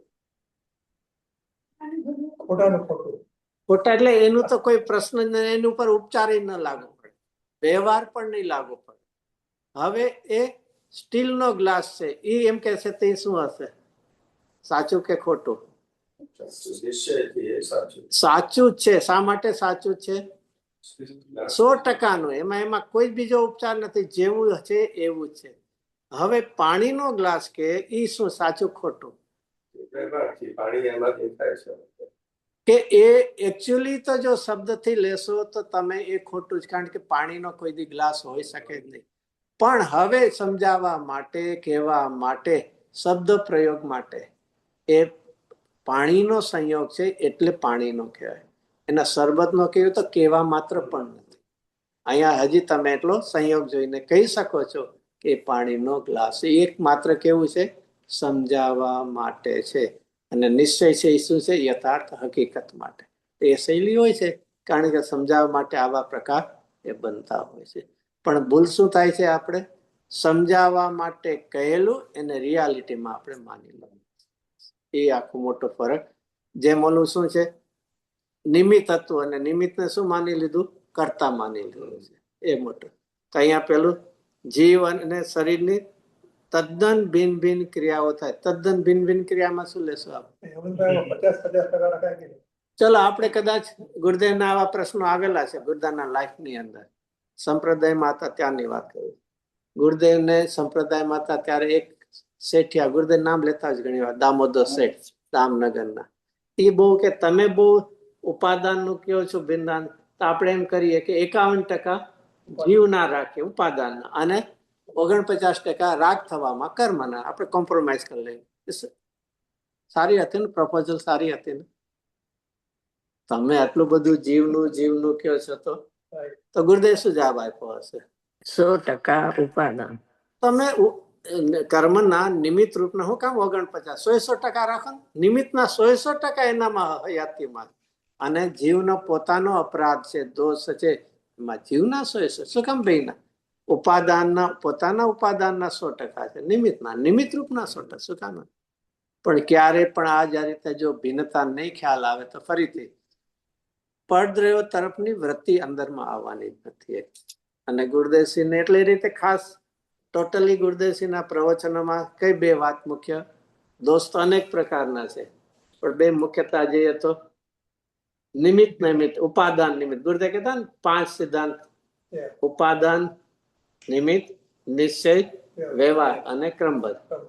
એમાં બે દ્રવ્યનું નિમિત્ત નૈમિત્તિક સંબંધમાં આપણે શું માની લઈએ છીએ? કરતા કરવું. પછી બીજું નિશ્ચય વ્યવહારમાં શું છે કે શુભ રાગ કરતા કરતા ધર્મ થશે એવો એક અભિપ્રાય. આવું શું કામ છે? ઓલામાં કરતાપણાનું અભિમાન છે, એક દ્રવ્ય બીજા દ્રવ્યનું કરે છે, કરતાપણાનું અભિમાન. એમાં બીજો નહીં, હું બીજાનું કરું છું. પાછા બે એક પૂતગલ કરે એમ પણ નહીં. અને અહીંયા શુભ રાગ કરતા કરતા ધર્મ થાય, એમાં શું અભિપ્રાય પડ્યો છે? શુભ રાગની મીઠાશ. એને એમ લાગે કે શુભ રાગ કરવો જોઈએ કે નહીં. અનંત કાળમાં અનંત વાર કરવા છતાં હજી શું અભિપ્રાય? એક વાર તો કરવો જોઈએ કે નહીં? કેટલી વાર કરી ચૂક્યા છે? ને તો મુનિવ્રત ધાર, એમણે દોલત આમજીએ કેટલી વાર લખ્યું છે? મુનિવ્રત ધાર અનંત બેર, અસંખ્ય બેર ગ્રવે. અનંત બેર. નાના જરા ફરક હશે, જરા વિચારજો. 9મી ગ્રહ કેટલી વાર ગયા? અસંખ્ય વાર ગયા ને. અસંખ્ય બેર ગ્રવે ઉપજાવે. નહીં, અનંત બેર. વાંચજો જરા, ફરીથી યાદ કરજો. અનંત વાર કરવા છતાં એ પુણ્યનો પક્ષ છૂટતો નથી. હા, એટલા માટે કે અને એટલા આખો પુણ્ય પાપ અધિકારમાં વચ્ચે આવે છે. પહેલેથી તો લીધું, બે બેડી છે એને બાંધે છે એમ લઈને 154 ગાથાનું ટાઇટલ તો એ બાંધ્યું, પુણ્યના પક્ષપાતીને ફરીથી સમજાવે. તો આટલું કહેવા છતાં હજી સમજો નહીં કે એ બે પુણ્ય પાપ કેમ સુશીલ હોય જે સંસારમાં દાખલ કરે. પછી એનાથી પણ આગળ લીધું કે એનો ક્યારેય પણ સંસર્ગ પણ, રાગ તો કરતો નહીં પણ સંસર્ગ નહીં કરતો, એટલે આથણીનું દ્રષ્ટાંત આપીને. અને તેથી એમાં ક્યાંય રાગને એટલું સમજાવે છતાં ન સમજો, આચાર્ય ચાલો ફરીથી સમજાવીશ. તો આટલું બે જીવને બીજા ઘણા પ્રકાર મેઇન જો વિચાર કરીએ તો એ રીતે જો ફરીથી એક પ્રશ્ન છે ને હંમેશા ખોટો શરૂ થાય છે. પહેલા પુણ્ય કરવા જેવો છે કે નહીં એ નિર્ણયની વાત છે. કરવો ન કરવો પછી જવાબ. આ તો એના જેવું છે. ઝેર પીવું કે નહીં, ચાલો એનો તમે શું જવાબ આપો? બસ અવશ્ય. હજી તો હું તો હું કામ ન આપું, તમે ભલે તમને પણ. અરે ભાઈ, પીવું કે નહીં એ પૂછવા કરતા ઝેર શું છે સમજી લે, પછી મને પૂછવા આવજે. પૂછવાય નહીં આવે શું છે પીવું કે ન પીવું. જે પ્રશ્ન કરે છે એને પેલા ને કેવું, ઝેર કોને કહેવાય? તું કે શું છે ઝેર કોને કહેવાય? શું કહેવાય? જવાબ શું આપશો? ઝેર કોને કહેવાય? ઝેર મરી જવાય. બરોબર. હવે કોઈ પૂછે ઝેર પીવું કે ન પીવું, તો ભૂલ ક્યાં છે? કરવા પેલા શું સ્વરૂપ છે જાણજે. જે સ્વરૂપ સમજ્યા વિના. સ્વરૂપ સમજશે તો કરવા યોગ્ય છે કે નહીં, આપોઆપ એનો જવાબ મળશે. ત્યાં સુધી પહોંચવું નથી. શરૂઆત છે નાથી કરવું કે ન કરવું, ત્યાંથી શરૂઆત થાય. અરે કરવું ન કરવાનો પ્રશ્ન જ નથી. તું હજી પુણ્યને છોડવા ઈચ્છીશ ને તો એ નંબર છૂટી નહીં શકે. 6ઠ્ઠા ગુણસ્થાન સુધી પણ મુનિરાજને ક્યાં પરિણામ હશે? 28 મૂળ ગુણના એટલે ક્યાં કહેવાય? શુક્લેશાના પરિણામ. શુક્લેશામાં પણ હાઈ ડિગ્રીના. એ રીતે તો એ રીતે ને કરવું ન કરવું કરતા પહેલા એનાથી શું થાય છે એ વિચારજો. પુણ્ય એટલે પુણ્ય પાપ એટલે આશ્રવ કર અને તને ભવ નહીં મળે એવું ક્યારેય નથી બનવું. એના માટે ગુરુદેવ શું દ્રષ્ટાંત આપતું? દ્રષ્ટાંત એટલે સહદેવ નકુળ નો શું કહેતા? 5 પાંડવ હતા અને શત્રુંજય ઉપર ધ્યાન કરતા હતા. એમાં દુર્યોધનના ભાણેજે આવીને ઉપસર્ગ કર્યો. એમાં 3 જે હતા, યુધિષ્ઠિર, ભીમ ને અર્જુન, એમણે તો પોતાની સાધના કરી, શ્રેણી માંડીને કહ્યો. પણ હજી પાયમાં પેલા 2 નાના ભાઈ સહદેવ અને નકુળને શું વિકલ્પ આવતા કે અમારાથી એક સંસારીની અપેક્ષા જોઈએ તો વડીલ ભાઈઓ હતા. અને મુનિ દશાથી વિચારીએ તો શું છે, સાધનની છે. તેમને શું થતું હશે? એવા વિકલ્પોમાં પણ શું થયું? મોક્ષ થયું કે ભવ મળ્યો? બહુ થયો.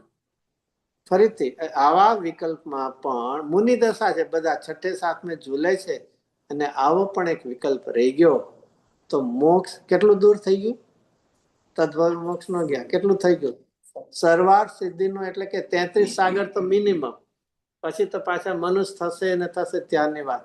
તો આવા શુભ રાગે પણ મોક્ષની નિકટતા કરી કે દૂર કર્યું?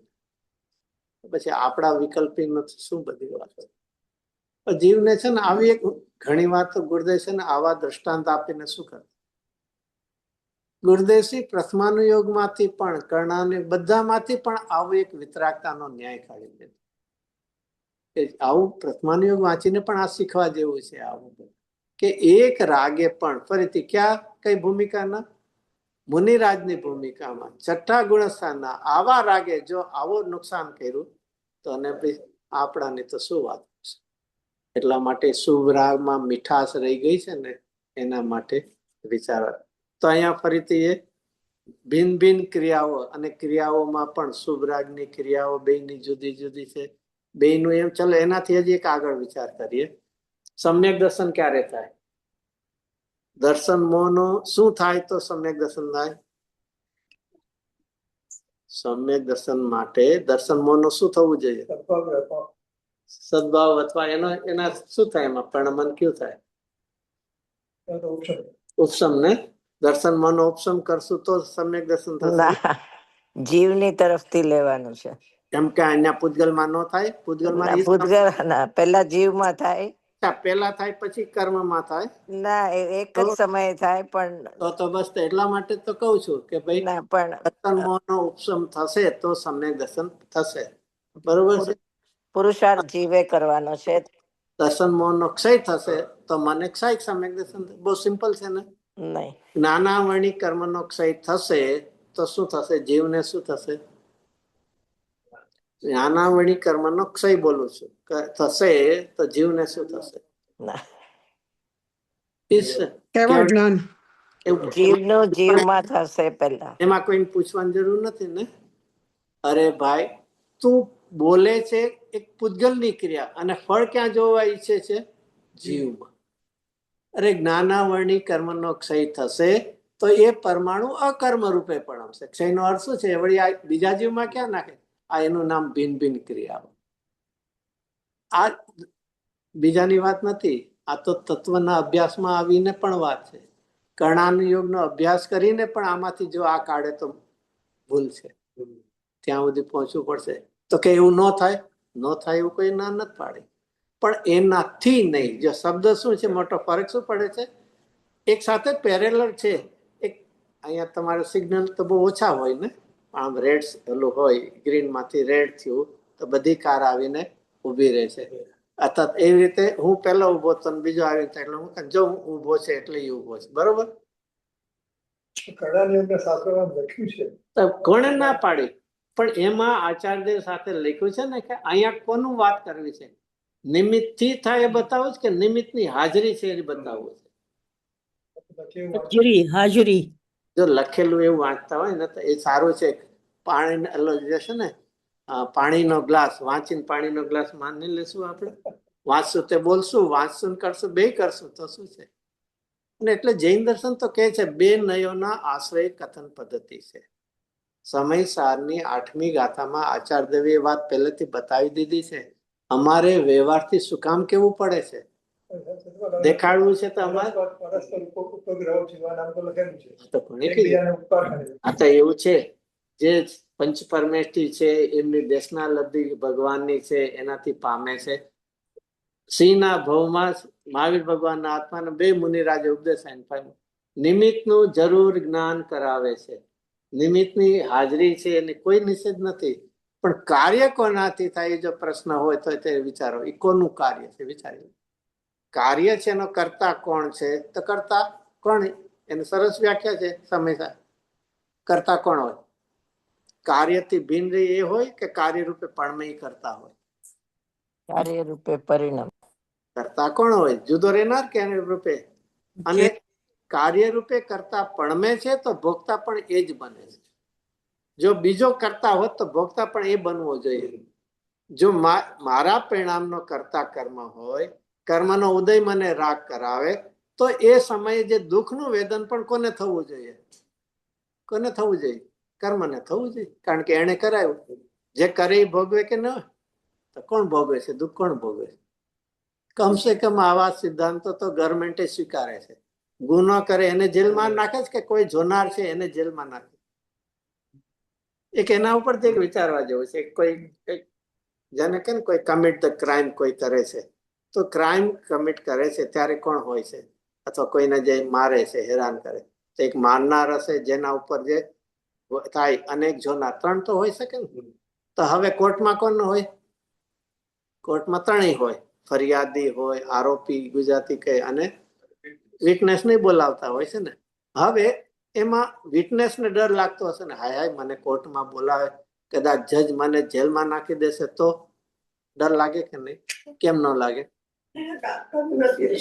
તું ત્યાં ઉભો તો શું કામ? જજ કહે છે ને, તું ત્યાં ઉભો તો શું કામ થાય? તું જોતો તો શું કામ? ચલો એનાથી તું જોતો તો શું કામ? એક જગતમાં એ રીતે વિચારો, જાણપણાનું પણ ક્યારેય પણ દોષ નથી. જૈન ધર્મ તો કઈ જ્ઞાતા રહેજે, કરવાપણામાં અનુમોદના કરીને તોય દોષિત છે.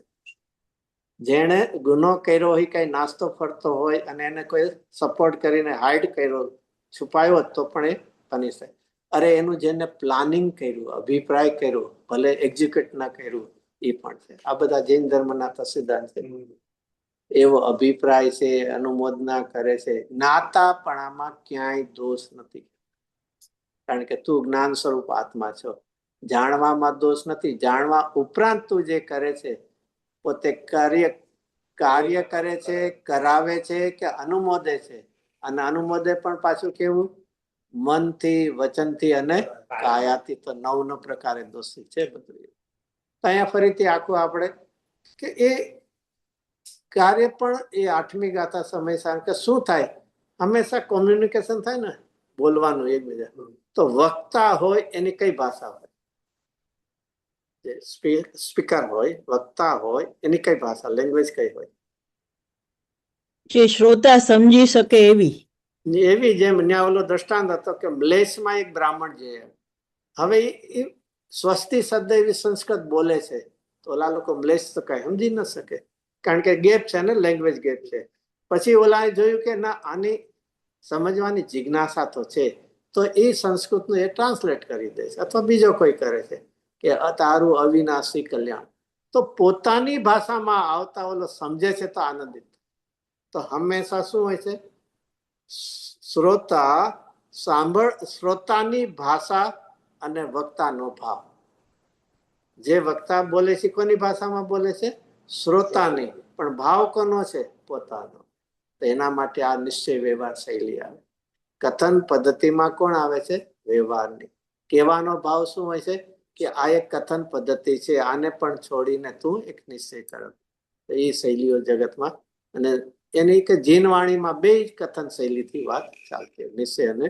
તો અહીંયા ફરીથી ભિન્ન ભિન્ન ક્રિયાઓમાં તો ખાસ આપણે બહારની નથી લેવી, સાથે શેની લેવી છે? કર્ણાનુયોગની નિમિત્તનું જ્ઞાન કરાવવા માટે ત્યાં તો એમ જ આવશે. શું આવશે? જ્ઞાનાવરણી કર્મના ક્ષયથી કેવળ જ્ઞાન થયું. 12માં તમે વિચાર કરીએ તો અહીંયા એટલે પ્રથમાનુયોગની શૈલીથી વાત કરીએ તો શું થયું? કે જેણે વન જંગલમાં ધ્યાન કર્યું એટલે એને કેવળ જ્ઞાન થયું. મુનિ દશામાં, નગ્ન દશામાં થયું. ચોથો આરોહ હતો. બધું ત્યાંથી આખી વાત આવશે. અહીંયા આવા કર્મની સાપેક્ષતા. અને ચરણાનુયોગમાં હાસિલ લેતા શું છે? મુનિ દશામાં હતા ત્યારે શું કર્યું એમણે? 28 મુગુટ પાડ્યા હતા, નિર્દોષપણે પાડ્યા. એક જ વાતની એક જ જુદી જુદી અપેક્ષાથી વાત આવે. અને દ્રવ્યાનુયોગમાં અધ્યાત્મ શૈલીમાં શું વાત આવે? સ્વભાવ સન્મુખના ઉગ્ર પુરુષાર્થની એને કેવળ જ્ઞાન લીધું. એમાંથી વાત કઈ સાચી? એક જ કેવળ જ્ઞાનને માટે જુદી જુદી વ્યાખ્યા આવે, એમાં સાચી કઈ? એક છે ઓલું દ્રષ્ટાંત આવે ને, હાથી હતો, એની આગળ 5-6 જણા આંધળા ગયા. એકના હાથમાં પગ આવ્યો, એક હાથમાં કાન આવ્યો, એકના હાથમાં સૂંઢ, આ બધું જુદું છે ને. હવે ઈ કે છે એમાં એની ભૂલ છે? ભૂલ છે? પેલા આંધળા જે કે છે એની ભૂલ છે નહીં ને? બધા એમની રીતે સાચા. કેવા? બધા એમની રીતે અચ્છા, એમની રીતે સાચા એટલે અચ્છા, દરેક પોતપોતાની રીતે સાચા. એટલે મને છે ને પિત્તળ સોનું લાગે એટલે હું મારી રીતે સાચો છું. શું છે? તમે તો વ્યક્તિ ઉપર લઈ કે એટલે સાચો. એ એની રીતે હું 2 ને 2 5 લાખ એટલે મારી રીતે સાચો. ભલે ટીચર મને 5 ના, પણ મારી રીતે એમ ન હોય. એ સત્યને સત્ય રીતે કે એ સાચું. એ જો આંધળાની ભૂલ શું છે? એ કોઈ હાથીની જગ્યાએ કોઈ બીજા પશુ પાસે નથી ગયો, હાથી પાસે જ ગયો છે. એના હાથમાં પગ પણ આવ્યો છે, પણ ભૂલ ક્યાં રહી ગઈ છે? કારણ કે એની પાસે આવ્યો છે અંગ અને માને છે સર્વાંગ. આ મોટી ભૂલ છે. એણે જો એટલું કીધું હોત તો હાથી પગની અપેક્ષા એ થાંભલા જેવો છે તો વાંધો નહોતો, પણ એ એટલું નહોતો કહી શકતો. કેમ નહોતો કહી શકતો? આંધળો હતો. આંધળો હતો, એના આખો હાથી દેખાતો નહોતો. એના હાથમાં ખાલી શું આવ્યું હતું? અંગ, અંશ. અંશને આખું અંશી માન્યું, અંગને આખું સર્વાંગ માન્યું. બસ આ દોષ છે. આપણે વસ્તુમાં એક એક ધર્મને એક એકને પકડીને બેસીને સર્વાંગ નહીં. એટલા માટે જ્ઞાન શું હોય છે? સર્વાંગે હોય, અને એમાંથી પ્રયોજન થાય. એ રીતે અનેકાંત આમ છે. અનેકાંત એમ નથી કે બધા સાચા હોય છે, એવી રીતે નથી. અહીંયા આ રીતે પણ જૈન દર્શનના શાસ્ત્રોનો અભ્યાસ કરીને પણ કઈ અપેક્ષાથી વાત છે એ સમજવી પડશે. અપેક્ષિત કથન એ જ્ઞાનાવાણી કર્મના ક્ષય કેવળ જ્ઞાન છે. એ તો એક તે વખતે નિમિત્તનું જ્ઞાન કરાયું કે જે જ્ઞાનાવરણી કર્મ હતું, હવે એનો ઉદય હતો, એ ઉદય મટી ગયો છે અને હવે એના પરમાણુઓ જ હતા એ અકર્મ રૂપે પરમી ગયા. એમાં કઈ પૂતગલનો નાશ નથી થતો. જ્ઞાનાવરણી રૂપના પરણમેલા પરમાણુ હતા એ અકર્મ રૂપે. અહીંયા જીવ છદ્મસ્ત દશા રૂપે પરણમાં હવે કેવળ ના રૂપે. બેનું પોતાનું ભિન્ન ભિન્ન ક્રિયાઓ થઈ રહી છે. એ રીતે આખું. એનાથી આગળ ચલો, પુણ્ય અને ધર્મના લક્ષણ ભેદ. જો આવ્યું બીજું શું આવ્યું ખાસ? ઓલું 2 દ્રવ્યની ભિન્નતાની વાત આવી, જીવ અને શરીરની ક્રિયાઓ જુદી જુદી. હવે એનાથી શેનું આવ્યું? પુણ્ય અને ધર્મના લક્ષણ ભેદ. આપણે શું માનીએ? એક બહુ જ ફરીથી બહુ લાંબા છે ને, જીવ વિચાર નથી કરતો. ચલો માની લો કોઈ કે પાપથી શું થાય? સંસાર પરિભ્રમણ એટલે સંસાર, અને પુણ્યથી શું થાય? મોક્ષ થાય. બરોબર? નહીં. પુણ્યથી તો મોક્ષ જ થાય. હવે અને તો પછી આ મનુષ્ય અને દેવ પર્યાય કોનાથી થાય? પાપથી તો આપણે શું માન્યું? સંસાર પરિભ્રમણ 2 તિર્યંશ અને નરક, અને પુણ્યથી મોક્ષ માન્યું. તો આ 2 ગતિ ક્યાં ભાવથી થાય? ધર્મથી થશે. ધર્મ કરવાથી દેવ પર્યાય અને મનુષ્ય પર્યાય મળશે. કમસે કમ ધર્મ તો ભવથી રહિત કરાવે. 2માં લક્ષણ ભેદ છે. ધર્મનું અને પુણ્યના 2 કેવા છે? લક્ષણ ભેદ છે. આમાં પૂજામાં તો ક્યારેક આવે છે ને, ઘણી પૂજામાં, કે ભગવાનની પૂજા ને એ બધું કરવાથી સ્વર મુક્તિ દાતા એવું પણ આવે છે ને. આમાં કામદમ મોક્ષદમ આવે છે ને. બધા ધર્મ મળે ને આપણે પણ આપણામાં પણ આવે છે. ઓમકાર બિંદુ સંયુક્તમ નિત્યમ ધ્યાયંત યોગમ. પછી આગળ શું છે? કામદમ મોક્ષદમ ચૈવ ઓમકારાય. તો ભગવાનની વાણી શું આપણને આપે છે? સ્વર્ગ અને મોક્ષ 2 આપે છે ને. ધર્મ કરવાથી 2 મળે ને, કામદમ અને મોક્ષ. એટલે કામ એટલે સ્વર્ગ આદિ અનુકૂળતા, અને મોક્ષ એટલે શું થાય? ધર્મ કરવાથી શું મળશે? 2 મળશે ને. મોક્ષની પ્રાપ્તિ પણ એની સાથે પુણ્ય અને પુણ્યનું ફળ. ના, એવું કઈ એવું બધું નથી લખ્યું. તમે બધા અર્થ કરો છો એના. અમે તો માન્ય એમાં સીધું લખ્યું છે. આ વાત ભેદ કરતા આવડવું જોઈએ. ધર્મ કરીએ છીએ ત્યારે આપણી એક શું છે? માર્ગ છે. માર્ગમાં પૂર્ણતા ન હોય અને માર્ગમાં 0 પણ ન. માર્ગ ક્યાં છે? સ્ટાર્ટિંગ પોઈન્ટ અને જે એમ છે ડેસ્ટિનેશન, 2ની વચ્ચે. તો એમાં માર્ગ કપાયેલો છે અને નથી પણ કપાયેલો. તો માર્ગ જેટલો કપાયેલો એટલી ધર્મની શુદ્ધતા પણ છે, અને જેટલો બાકી છે એટલો રાગ પણ. અને રાગના ફળમાં તને સ્વર્ગ મળશે. અને જેટલી ધર્મની આરાધના કરે એના ફળમાં ક્રમે કરીને મોક્ષ મળશે. બે સાથે છે તો બેનું ફળ જુદું છે. પણ તું પુણ્યથી અને જો પુણ્યથી મોક્ષ મળતો હોત તો મારે શ્રેણી શું કામ માંડવી? કોઈ પણ એક વિચાર કરો. સિદ્ધ દશા પહેલા નિયમથી શું હોય? સિદ્ધ દશા પહેલા નિયમથી ઇમિડિયેટ નિયમ, ઇમિડિયેટ મોક્ષ. સિદ્ધ દશા પહેલા ઇમિડિયેટ શું હોય? એની પહેલા અયોગી મુનિ દશા, કેવળ જ્ઞાન. હમ. કેવળ જ્ઞાન. અને કેવળ જ્ઞાન પહેલા શું હશે? હજી પણ મુનિ દશા, ઇમિડિયેટ એ છૂટીને શ્રેણી એટલે વિતરાગતા પણ છે, પણ શ્રેણી. અને શ્રેણી પછી શું છે? ત્યાં મુનિ દશા. તો વિચાર કરો એ શ્રેણીમાં કેટલો શુભરાગ છે અને એનાથી પછી કેવળ જ્ઞાનમાં કેટલો શુભરાગ. જો શુભરાગથી મોક્ષ થતો હોત તો ત્યાં શુભરાગ છે કે નહીં? મને એમ કહો. શ્રેણીમાં અબુદ્ધિપૂર્વકનો છે, બુદ્ધિપૂર્વકનો નથી. અને કેવળ જ્ઞાન અથવા 12 તો છે નહીં, અબુદ્ધિ નથી. તો એ સાધન બન્યું કે ઉલટાનું છોડ્યું? તો એને આપ સાધન માની લઈએ છીએ.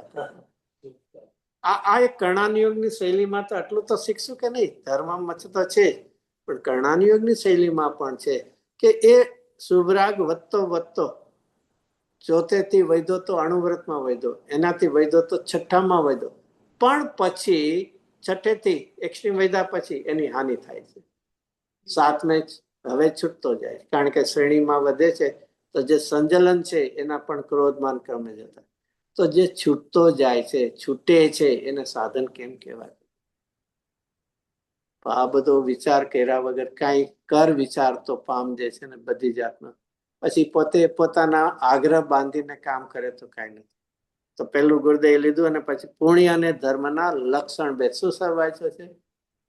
એક વાત, ચલો લક્ષણ ભેદ એટલે શું હશે? લક્ષણ ભેદ કહો, સ્વરૂપ ભેદ કહો, તેનો અર્થ શું થયો? સ્વભાવ ભેદ, લક્ષણ ભેદ, સ્વરૂપ ભેદ, તેનો અર્થ શું થયો? બેનું ફળ પણ જુદું હશે. બેના સ્વરૂપ જુદા છે, લક્ષણ જુદા છે, તો બેનું ફળ પણ, તો બેનું ફળ મોક્ષ મળશે. ક્યારેક કેમ થાય ને કે કોઈક નિશ્ચયની આરાધના કરીને મોક્ષ પામે અને કોઈક વ્યવહારની આરાધના કરીને મોક્ષ પામે. તો ત્યાં શું છે? સિદ્ધ શિલામાં 2 કમ્પાર્ટમેન્ટ હશે કે નિશ્ચય પામેલો આ રાઈટ હેન્ડ સાઈડમાં જશે અને વ્યવહાર વાળો લેફ્ટ હેન્ડ સાઈડમાં. તો ત્યાં કેટલા ડિવિઝન? ऐसा नहीं है। મંદિર છે, મંદિર પર્વતની ઉપર મંદિર છે, એમાં આમ થઈ જાવ તો આમ નામ થઈ જાય. અચ્છા, વેરી ગુડ, વેરી ગુડ. બધાની તમે જુદી જુદી દિશાથી જાઓ એટલે એક જ જગ્યાએ મળશે ને, બરોબર ને?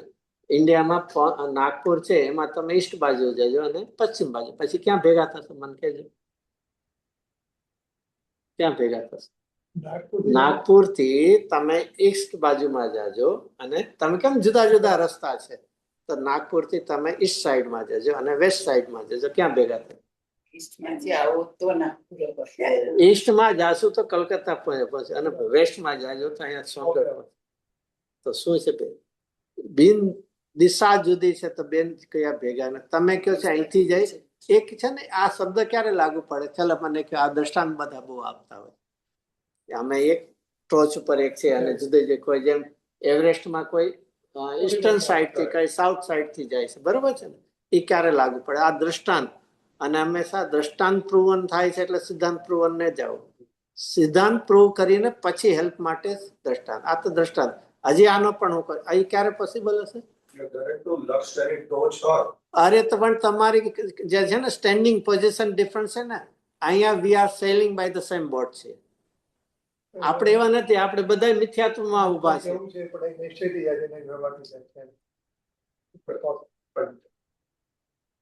વસ્તુ એ છે કે જો દરેકનું લક્ષ્ય ટોચ હોય, લક્ષ્ય ટોચ હોય, એ ક્યાંથી શરૂ થાય છે એ છેલ્લે તો ટોચે જ પહોંચવા. એ લક્ષ્ય નહીં, રસ્તા જુદી સાઈડમાં છે. તમે છે ને ડાયરેક્શન બંધાવીને એક સર કર્યું છે, તો અહીંયા તમે એક જ જગ્યાએ ઉભા રહીને તમે કોઈને વાર લાગે એ જુદી વાત છે. પણ તમે એક જ જગ્યાએ ઉભીને જો રોંગ ડાયરેક્શનમાં જાઓ, ઓપોઝિટ ડાયરેક્શન, એ ભેગા તો ક્યાંય નહીં થાય. એટલે તમારા લક્ષ્ય જો જુદી દિશામાં હોય આ તો જુદી જશે. આ તો તમે છે ને અંતે જુદી જગ્યાએ પણ લક્ષ્ય તો એકમાં કર્યું છે ને, તો એક વિતરાગતાનું લક્ષ્ય છે તમારું, વિતરાગતા. અને બીજું ક્યારે પણ એટલે આપણે આ વિતરાગતાની વાત કરીએ એટલે આપણે જૈન ધર્મમાં પણ બધા ઘણા સમુદાય છે, દરેકના બહારના રિચ્યુઅલ્સ ને બધું જુદું જુદું હોય છે, રાઈટ? પરંતુ છતાં પણ જૈન વાણી, જૈન શુદ્ધ જ્ઞાન અને મોક્ષની અભિલાષા અને મોક્ષ માર્ગ એ બહારની તો દરેકની ક્રિયાઓ જુદી હોય છે. આપણે દિગંબર દેરાસરમાં જાઓ કે શ્વેતાંબર દેરાસરમાં જાઓ, આપણો જે વ્યવહાર ધર્મ છે એમાં ભિન્નતા છે, પણ લક્ષ્ય એક જ છે. ફરીથી લક્ષ તો શબ્દો તો છે ને એક ના એક આપણે વાપરી શકીએ છીએ, પણ એનું સ્વરૂપ આખું જુદું જુદું. એક મને એમ કહો, આદિનાથ ભગવાન એ કેવા હતા? મુનિ દશામાં કેવા હતા? કેવા હતા? કોઈ ચલો વસ્ત્રપાત્ર આદિ બધા હતા, બરોબર? એ વસ્ત્રપાત્ર આદિ રાખીને એમને શું થયું? કેવળ જ્ઞાન થયું. અને સિદ્ધ દશામાં પણ વસ્ત્રપાત્ર સહિત એમને મોક્ષ થયો, બરોબર? નહીં. તો શું થયું? તો શું થયું? કરવું પડશે. ખરેખર તો મુનિ દશા એટલે અત્યારે આપણા ધર્મમાં જે સમુદાય પ્રમાણે હોય છે નહીં, કે પ્રભુની જે અવસ્થા હતી કે શ્વેતાંબર અવસ્થા કે દિગંબર એ અવસ્થા, તો મને વાત, હું તો એક શ્વેતાંબર શૈલીમાં મને એમ કેવો કે સાધુપણામાં વસ્ત્ર હતું, પાત્ર હતા. પછી કેવળનાન થયું ત્યારે એમની પાસે શું શું હતું? વસ્ત્ર હતા. બધું છૂટી જાય છે. ને એકોર્ડિંગ ટુ શ્વેતાંબર હું પૂછું છું. કેવળનાન થયા તો વસ્ત્ર હતા, બરોબર? પછી સિદ્ધ થયા ત્યારે શું હતું? એ વખતે તો સિદ્ધ અવસ્થામાં તો શરીરી હોય એટલે અશરીર હતા. એટલે અહીંયા તો જે છૂટે એનાથી તમે એને અધિક કેમ માની શકો? શું છે? એ છે કે નહીં? અને એ જે વસ્ત્ર છે એ શેના નિમિત્ત બને છે?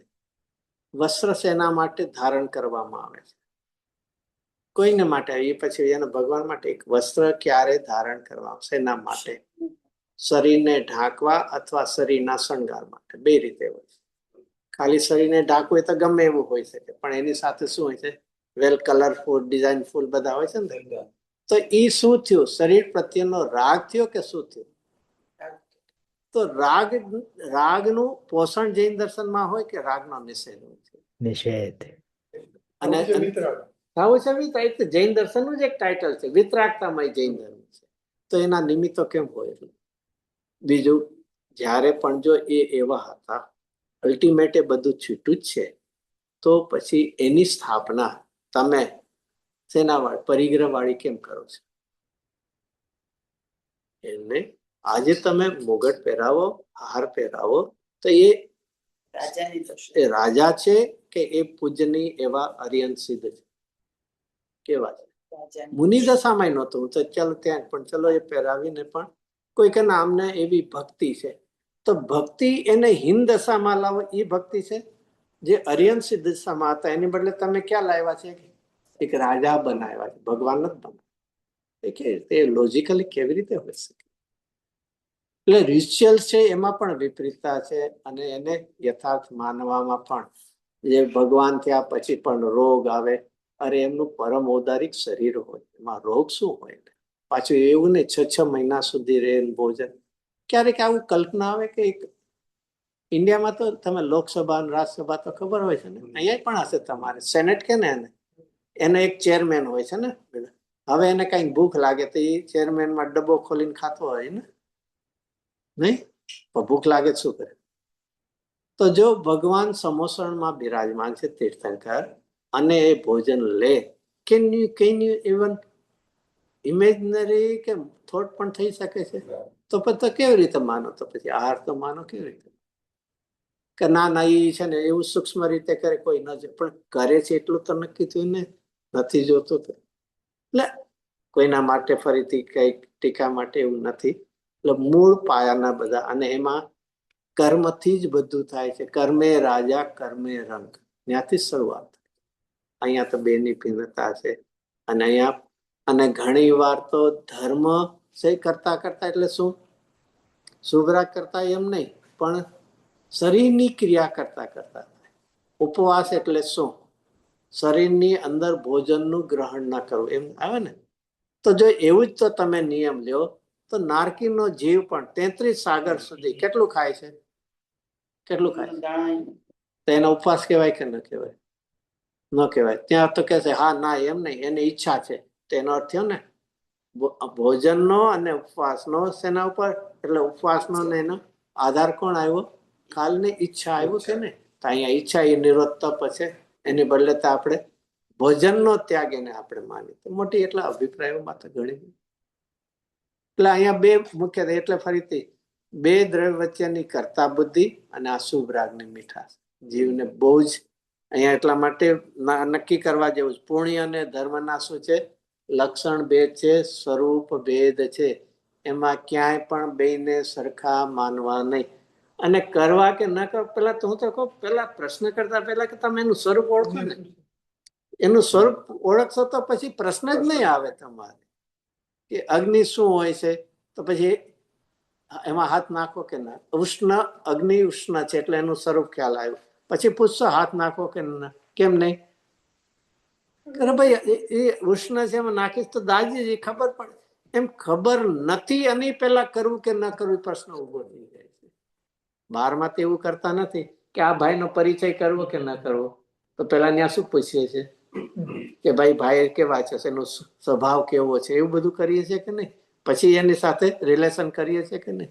તો અહીંયા કેમ નથી? પેલા કે પુણ્ય શું છે, પાપ શું છે, એનું સ્વરૂપ જાણો, ધર્મ શું છે, સ્વરૂપ જાણો. તો એનું અહીંયા અને પછી નિશ્ચય વ્યવહાર ઇત્યાદિ અનેક વિષયોના સાચા બોધનો અભ્યાસ કરવો. હજી અહીંયા તો સુધી હજી કઈ ભૂમિકા ચાલે છે? અભ્યાસની ભૂમિકા છે. હજી પ્રી રિક્વિઝિટ છે. હજી તો ઓલા સુધી પહોંચાય નથી. સમજણની ક્રિયા આખી શરૂઆત છે. પણ એના સિવાય સીધો હજી તો ABCD આવડે ને અને મને ઇંગ્લિશ બુક વાંચવા આપી દે, પછી શું થાય એની દશા? તો અહીંયા હવે નિશ્ચય વ્યવહાર, આ ખાસ નિશ્ચય વ્યવહાર જાણવા જેવું. શું કામ? કારણ કે આખી કથન પદ્ધતિમાં નિશ્ચય વ્યવહાર એક બહુ જ. નિશ્ચય વ્યવહાર શું હોય? કયો પદાર્થ? એક ફરીથી માટીએ કરેલો ઘડો એ નિશ્ચય ઘડો અને કુંભારે કરેલો ઘડો વ્યવહાર ઘડો. બરોબર?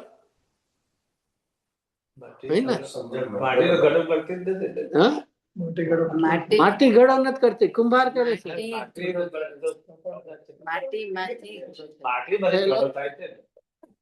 માટી જ ઘડો કરે. માટી માંથી થાય છે ને માટી પોતે કરે છે. જો કુંભાર કરતો તેને કે માટી વગર ઘડો કરી દે. મારે તો એવું વિચારવું. તો એ કથન શૈલી આ શું છે? આપણે શું કરી નાખીએ છીએ? નિશ્ચય વ્યવહારને કોઈ પદાર્થમાં નાખીએ. નિશ્ચય વ્યવહાર કોઈ પદાર્થ નથી, પદાર્થને સમજાવવાની કહેવાની પદ્ધતિ છે. એમાં હજી થોડુંક કરેક્શન. ફરીથી નિશ્ચય વ્યવહાર ક્યારે પદાર્થમાં નાખવું નહીં. તો નિશ્ચય વ્યવહાર શું છે? ફરીથી શું છે? એક કહેવાની પદ્ધતિ. હજી એમાં સુધાર. એટલે એટલું તો હું બોલ્યો હતો, એમાં સુધાર. તમે કોઈ પ્રશ્ન ન કરે પછી મારે જ પૂછો. એમાં હજી કઈ કરેક્શન. નિશ્ચય વ્યવહાર કથન પદ્ધતિ છે, એ એગ્રી. હજી એમાં કઈ નિશ્ચય વ્યવહાર એ નહીં. નહીં શેમાં લાગુ પડે છે? કથન પદ્ધતિમાં અને એક જાણવાની પદ્ધતિમાં છે ને. એવી રીતે જાણવું કે ભાઈ ઘડો સ્વયં પોતે માટી રૂપે પણ નથી જાણવું. એ નિશ્ચય કથન છે, એમ નિશ્ચય જાણવું છે. અને એવી જ રીતે એ જાણવું નિમિત્તનું જ્ઞાન કથનમાં પણ આવે. અને એવી રીતે કારણ કે નહીં છે એ બેમાં લાગુ પડે છે. ભાષા જ્ઞાનનો અંશ એ જ્ઞાન રૂપે છે અને કથન રૂપે. કથન પદ્ધતિ નિશ્ચય વ્યવહાર છે અને જાણ બેમાં છે. તો અહીંયા આપણે બીજાને કેવું હોય, સમજાવવું હોય ત્યારે કથન રૂપ નિશ્ચય વ્યવહાર, અને પોતે કરવું હોય ત્યારે નિશ્ચય વ્યવહાર જ્ઞાનમાં લાગે. કે શાસ્ત્રમાં લખ્યું હોય કર્ણાનુયોગમાં કે જ્ઞાનાવણીના ઉદય. એક બહુ સરસ હતી. ટાઈમ થઈ ગયો છે, બહુ લાંબુ થઈ ગયું. જ્ઞાનાવરણી કર્મથી શું થાય? ચલો હજી એમાં હું સુધારીશ, તમે કહેશો તો. અને જો સારું શું લાગ્યું તો બોલ. જ્ઞાનાવરણી કર્મથી જીવમાં શું થાય? ચલો એટલો સુધારો હજી. હું તો એટલું નથી બોલતો, ખાલી હું જ્ઞાના વર્ણિક કર્મ ના, ચલો હજી એમાં શું, જ્ઞાના વર્ણિક કર્મ ના નિમિત્તે જીવમાં શું થાય, ચલો सम्यक दर्शन नहीं था। देखिए ये ज्ञानावरणी की बात है, तो इसमें फिर उसका दर्शन मोहनी के साथ सम्यक दर्शन की बात लेंगे, या अच्छा, ज्ञानवाणी कर्म की बात। फरी એટલું તો समय ज्ञान नहीं हो। नहीं है तो वो वर्ड में ज्ञान के ऊपर आ જીવને અજ્ઞાન થાય. જ્ઞાન જીવને કાંઈ ન થાય. સ્ટેટમેન્ટ પાછું બધું તો નાના વર્ણી કર્મના નિમિત્તે જીવમાં શું થાય, બરોબર? કારણ કે એને હું કરતા કર્મ તો નથી માન, કારણ કે નિમિત્ત શબ્દ હોય, અને એનાથી શું થાય તો એટલે નાના વર્ણી કર્મથી પૂતગલમાં શું થાય એ પણ નહીં માનું કે મેં જીવ सम्यक ज्ञान का, પણ બંને બે અલગ અલગ જુદા. सम्यक દ્રવ્ય ज्ञान का છે. होता है नहीं हो। ના ના, બંને બંને અલગ અલગ જુદા દ્રવ્ય દ્રવ્ય છે. એક દ્રવ્ય બીજા દ્રવ્યનું કરી શકે નહીં. નહીં, બરાબર. હું તો નિમિત્ત શબ્દ બોલું છું, મેં ક્યાં કર્યું છે કરતા કર્મ, હું તો નિમિત્ત ના છતાં પણ નહીં. શું છતાં, એટલે નિમિત્ત નૈમિત્તિક સંબંધ ન હોય. ના, જો જીવ એક મિનિટ, નિમિત્ત નૈમિત્તિક સંબંધ ન હોય તો આખો કર્ણાનિયોગ શું કામ રચના રાખે છે? ફરીથી એટલે એ તો જવા દો, કરતા કર્મ તો હું બોલતો ને નિમિત્ત, તો ફરીથી આના વર્ણી કર્મના નિમિત્તે જીવમાં શું થાય, હજી સુધારો. નાના વર્ણી કર્મના, તમે આટલું કેમ, નાના વર્ણી કર્મના નિમિત્તે જીવની પર્યાયમાં, ચલો જીવમાં એટલે દ્રવ્ય ગુણમાં તો ન થાય, પર્યાયમાં તો કઈ શું થાય? सम्यक ज्ञान नहीं है, नहीं જ્ઞાન- प्रकट है। જ્ઞાનનું આવરણ થાય. જ્ઞાન સુક્ષમ હોય, આવરણ હોય. ના ના, કાંઈ ના થાય જીવમાં. જો જીવ જ્ઞાન પર્યાય- કરે અને જ્ઞાની થાય તો એને કાંઈ જ અસર ન થાય. નહીં પર્યાયની વાત છે અજ્ઞાન, નિમિત્ત હિસાબે. ના ના, પર્યાય પણ જીવ નહીં, શુદ્ધ પર્યાય પણ હોય ને, એટલે જીવમાં કાંઈ ના થાય. ફરીથી છે ને કાંઈ જ આપણે છે ને બહુ વિચારતા, બહુ એક સ્ટાન્ડર્ડ જવાબ છે ને બેક ઓફ માઇન્ડ પડ્યો છે ને, જ્ઞાનાવર્ણી કર્મના નિમિત્તે જ્ઞાનાવર્ણી કર્મનો ઉદય પણ હોય છે, ક્ષોભસમ હોય છે અને ક્ષય હોય છે, ત્રણેય હોય છે. મેં એક સ્પેસિફાય નથી કર્યું, તો ખાલી આવરણ થાય એમ શું કામ યાદ આવ્યું? જ્ઞાનાવર્ણી કર્મનો ક્ષય થશે ને એના નિમિત્તે, તો જીવમાં તો કેવળ ના થશે. તો એવું તો કોઈ દી આપણે યાદ નથી, આપણને આ રીતે જ વિચારણા થઈ ગઈ છે. કેવળ જ્ઞાન થાય છે, નિમિત્ત એ નૈમિત્તિક યાદ સંબંધ નથી બે રીતે કહેવાય છે ને, એનો ઉદય પણ હોય છે. હા, ઉદય હોય તો આવરણ બરોબર છે, પછી એનો ક્ષોભસમ અત્યારના ખીલેલું છે, એનો અત્યારના ક્ષોભસમ છે આપણો ક્ષાય સમિક ભાવ, અને એનો ક્ષય થાય તો કેવળ નંદ થાય. એટલે આ રીતે થોડીક વિચારવાની એક ટેવ પાડવી પડશે આપણને. તો એટલું કરતા માની તો બહુ ભૂલ છે. આ તો આમાં પણ થોડીક એમાં સુખામ તો વિચારીએ છીએ, મને હેરાન કરે છે. અરે તું પુરુષાર્થ કરને તો તેનો ક્ષય થશે, તને કેવળ જ્ઞાન થઈ જશે, તને શું કામ કરે છે? આખું શું છે આમ જાણ જૈનમાં આવ્યો એટલે એના ઉપર આખો હાવી, જેને કે ને કોણ થઈ ગયું, ઓલામાં ઈશ્વર થઈ ગયો, મને રખડાવે. અહીંયા કે કર્મ તો એમાં ફરક કાંઈ નથી કર્યો આપણે. અહીંયા આવીને પણ કર્મને એસ્ટાબ્લિશ કર્યા કે મને રખડાવે છે, અને ઓલા કે ઈશ્વર રખડાવે, બધા ફરક શું પાડ્યો છે આપણે? તો ચાલો, તો અહીંયા ગુરુદેવશ્રી ખાસ છેલ્લે કહ્યું કે નિશ્ચય વ્યવહાર ઇત્યાદિ અનેક વિષયોનો સાચા બોધનો, સાચા જ્ઞાનનો તું શું કરજે? અભ્યાસ. એક અભ્યાસ માટે બહુ જરૂર. અભ્યાસ એટલે શું? આપણે પણ અભ્યાસ એટલે સ્ટડી કહે ને, એજ્યુકેશન, સ્ટડી એટલે શું? અભ્યાસ એટલે શું? આપણે સ્કૂલમાં, પછી કોલેજ, પછી ચલો સ્કૂલમાં લઈએ. સ્કૂલમાં ક્યારે જતા હતા? વર્ષમાં એક વાર. વરસ, આખું વરસ જતા હતા. ના, આખું વર્ષ શું કામ? હવે એક વાર જઈએ એટલે કામ થઈ ગયું. ફરીથી એક હજી નિયમિત જતા હતા સ્કૂલના, જે કયો 5 કલાક 6 કલાક જે રીતે, બરોબર છે. પેલા પછી એવું શું હતું, ઘરે આવીને પછી શું હોય? હોમવર્ક. તો કેવું હતું, અને એની અર્થ શું છે? આ એનું નામ અભ્યાસ. અને એવો અભ્યાસ પાછો ફર્સ્ટ સ્ટાન્ડર્ડ એમ કરીને તમે ગ્રેજ્યુએશન સુધી કે માસ્ટર ડિગ્રી સુધી વિચાર કરો તો કેટલો પ્રયત્ન કર્યો? એટલો પ્રયત્ન આમાં કર્યો છે, અને નથી કર્યો, અને પછી ક્વેશ્ચન કરીએ કેમ થતું નથી.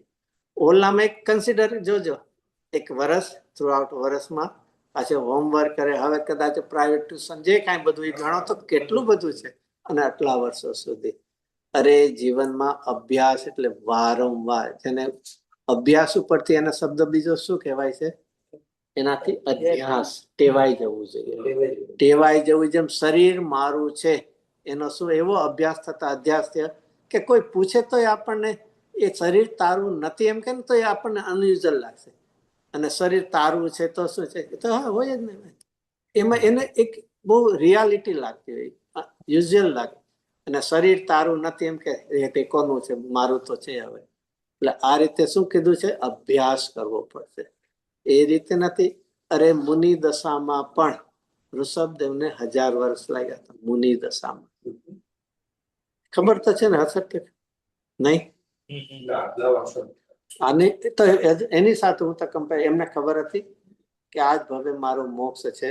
પોતે તો તીર્થંકર, પોતાને ખબર હતી ને, તો કેમ જલ્દી પુરુષાર્થ કરીને કેમ ન ગયા?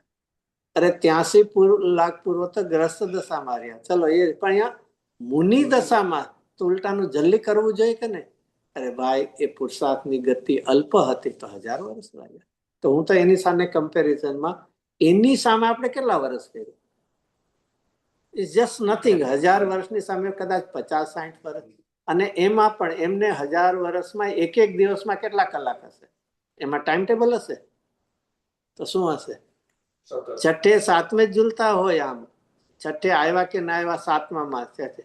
અને અહીંયા આપણે તો મેં કહ્યું કે 40 વર્ષથી અમે અભ્યાસ કરીએ. 40 વર્ષના એને કઈ વર્ષ ગણજે, એના દિવસ ગણજે, દિવસના કલાક ગણજે, અને એમાં પણ કલાકમાં ઉપયોગની કેટલી સ્થિતિ ગણજો તો કેટલું હાથમાં આવશે? તો શેનુંમાં આપણે ગણતરી ગણીએ છીએ કે હું 40 વર્ષથી છું કેટલા? એક એ જ વાત. અને જેના રુચિનો વિષય લાગશે ને એમાં કાળ ક્ષેત્ર ગણવાના નહીં. અને કાળ ક્ષેત્ર ગણ્યા તો એનો અર્થ છે કે રુચિ નથી. પૈસા કમાવામાં રુચિ કેટલી હોય છે? દિવસના કે રાતના? પૈસા કમાવા માટે મહેનત ક્યારે કરીએ? દિવસના કે રાતના? એ તો થાકી જાય એટલે ઘરે જઈને હુઈ જઈને 24 કલાક કરીએ એવા છે. અને એટલા માટે બહુ જ જરૂરી છે રુચિને માટે કાળ અને ક્ષેત્ર ગણતો. અહીંયા એવી રુચિ લાગવી જોઈએ કે કાળ કેટલા વર્ષ એમ નહીં, મારે નિરંતર ફરીથી ઋષભદેવના 1000 વર્ષ યાદ કરવા. એમને 1000 વર્ષ સુધી એમને સાધના, એમ નહીં થાય ક્યારેક એવું ડાઉટ લાગતો હશે ને, કદાચ મારું મોક્ષ નહીં થાય તો એવું લાગતું હશે એમને. ખેદ હતો, પુરુષાર્થ નહોતો, શ્રેણી નહોતી મંડાતી, ખેદ હતો. અને છતાં અહીંયા આપણને અભ્યાસમાં ગુરુદેવશ્રી લગાવી દીધા છે. અને એ રીતે અહીંયા આપણને રમેશારમાં પણ છે ને 2 ઘડી શરીરથી પાડોશી થઈને તો અભ્યાસ કરે છે.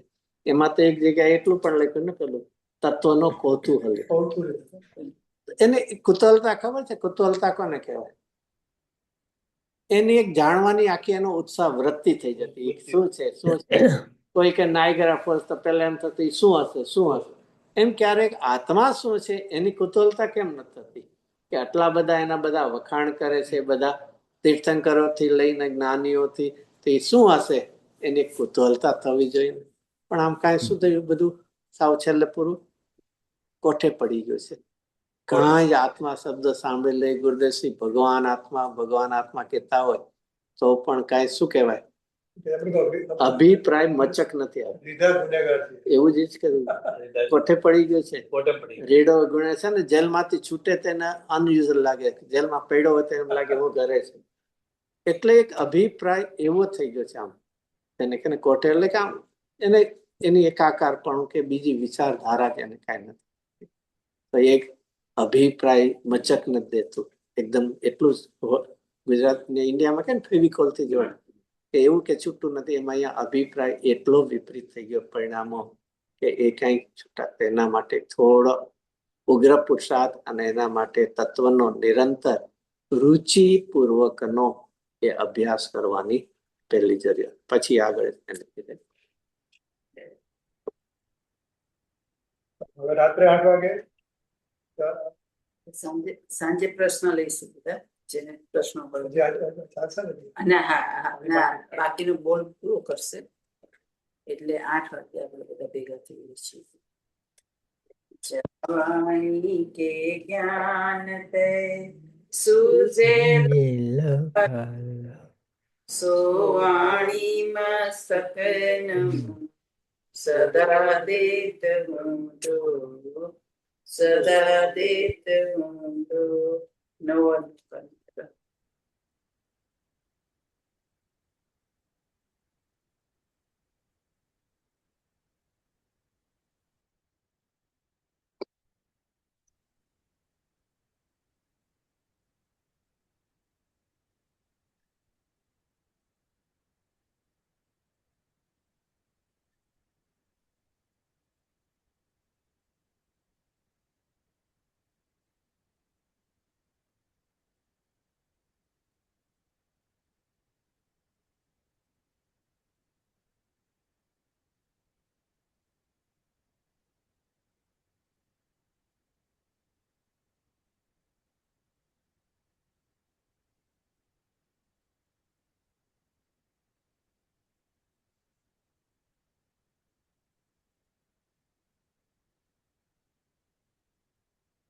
ભરત ક્ષેત્રના ભવ્ય જીવોના ઉપકારી પુષ્પાદી મહાવીર પર્યંત 2400 જિનેન્દ્ર ભગવાનનો જય જય હો હો શિષ્ય ક્ષેત્ર અર્થાત અડીદીપમાં આવે 5 મેરુના પૂર્વ પશ્ચિમ વિદેય ક્ષેત્રે બિરાજમાન નિરંતર દિવ્ય ધ્વનિની વર્ષા વરસાવનાર સિમંદરાદિ વિશિરમાન જિનેન્દ્ર ભગવાનનો જય હો જય હો દિન મુખ ઉદ્ભવ વિતરાગતા પોષક એકત્વ વિવ્યક્ત શુદ્ધાત્મ સ્વરૂપ પ્રકાશનહાર સમયસારાદિ સમસ્ત દ્વાદશ સાંગમય 4 અનુયોગમય જીનવાણી માતનો જય હો ભરત ક્ષેત્રના ભવ્ય જીવો ઉપર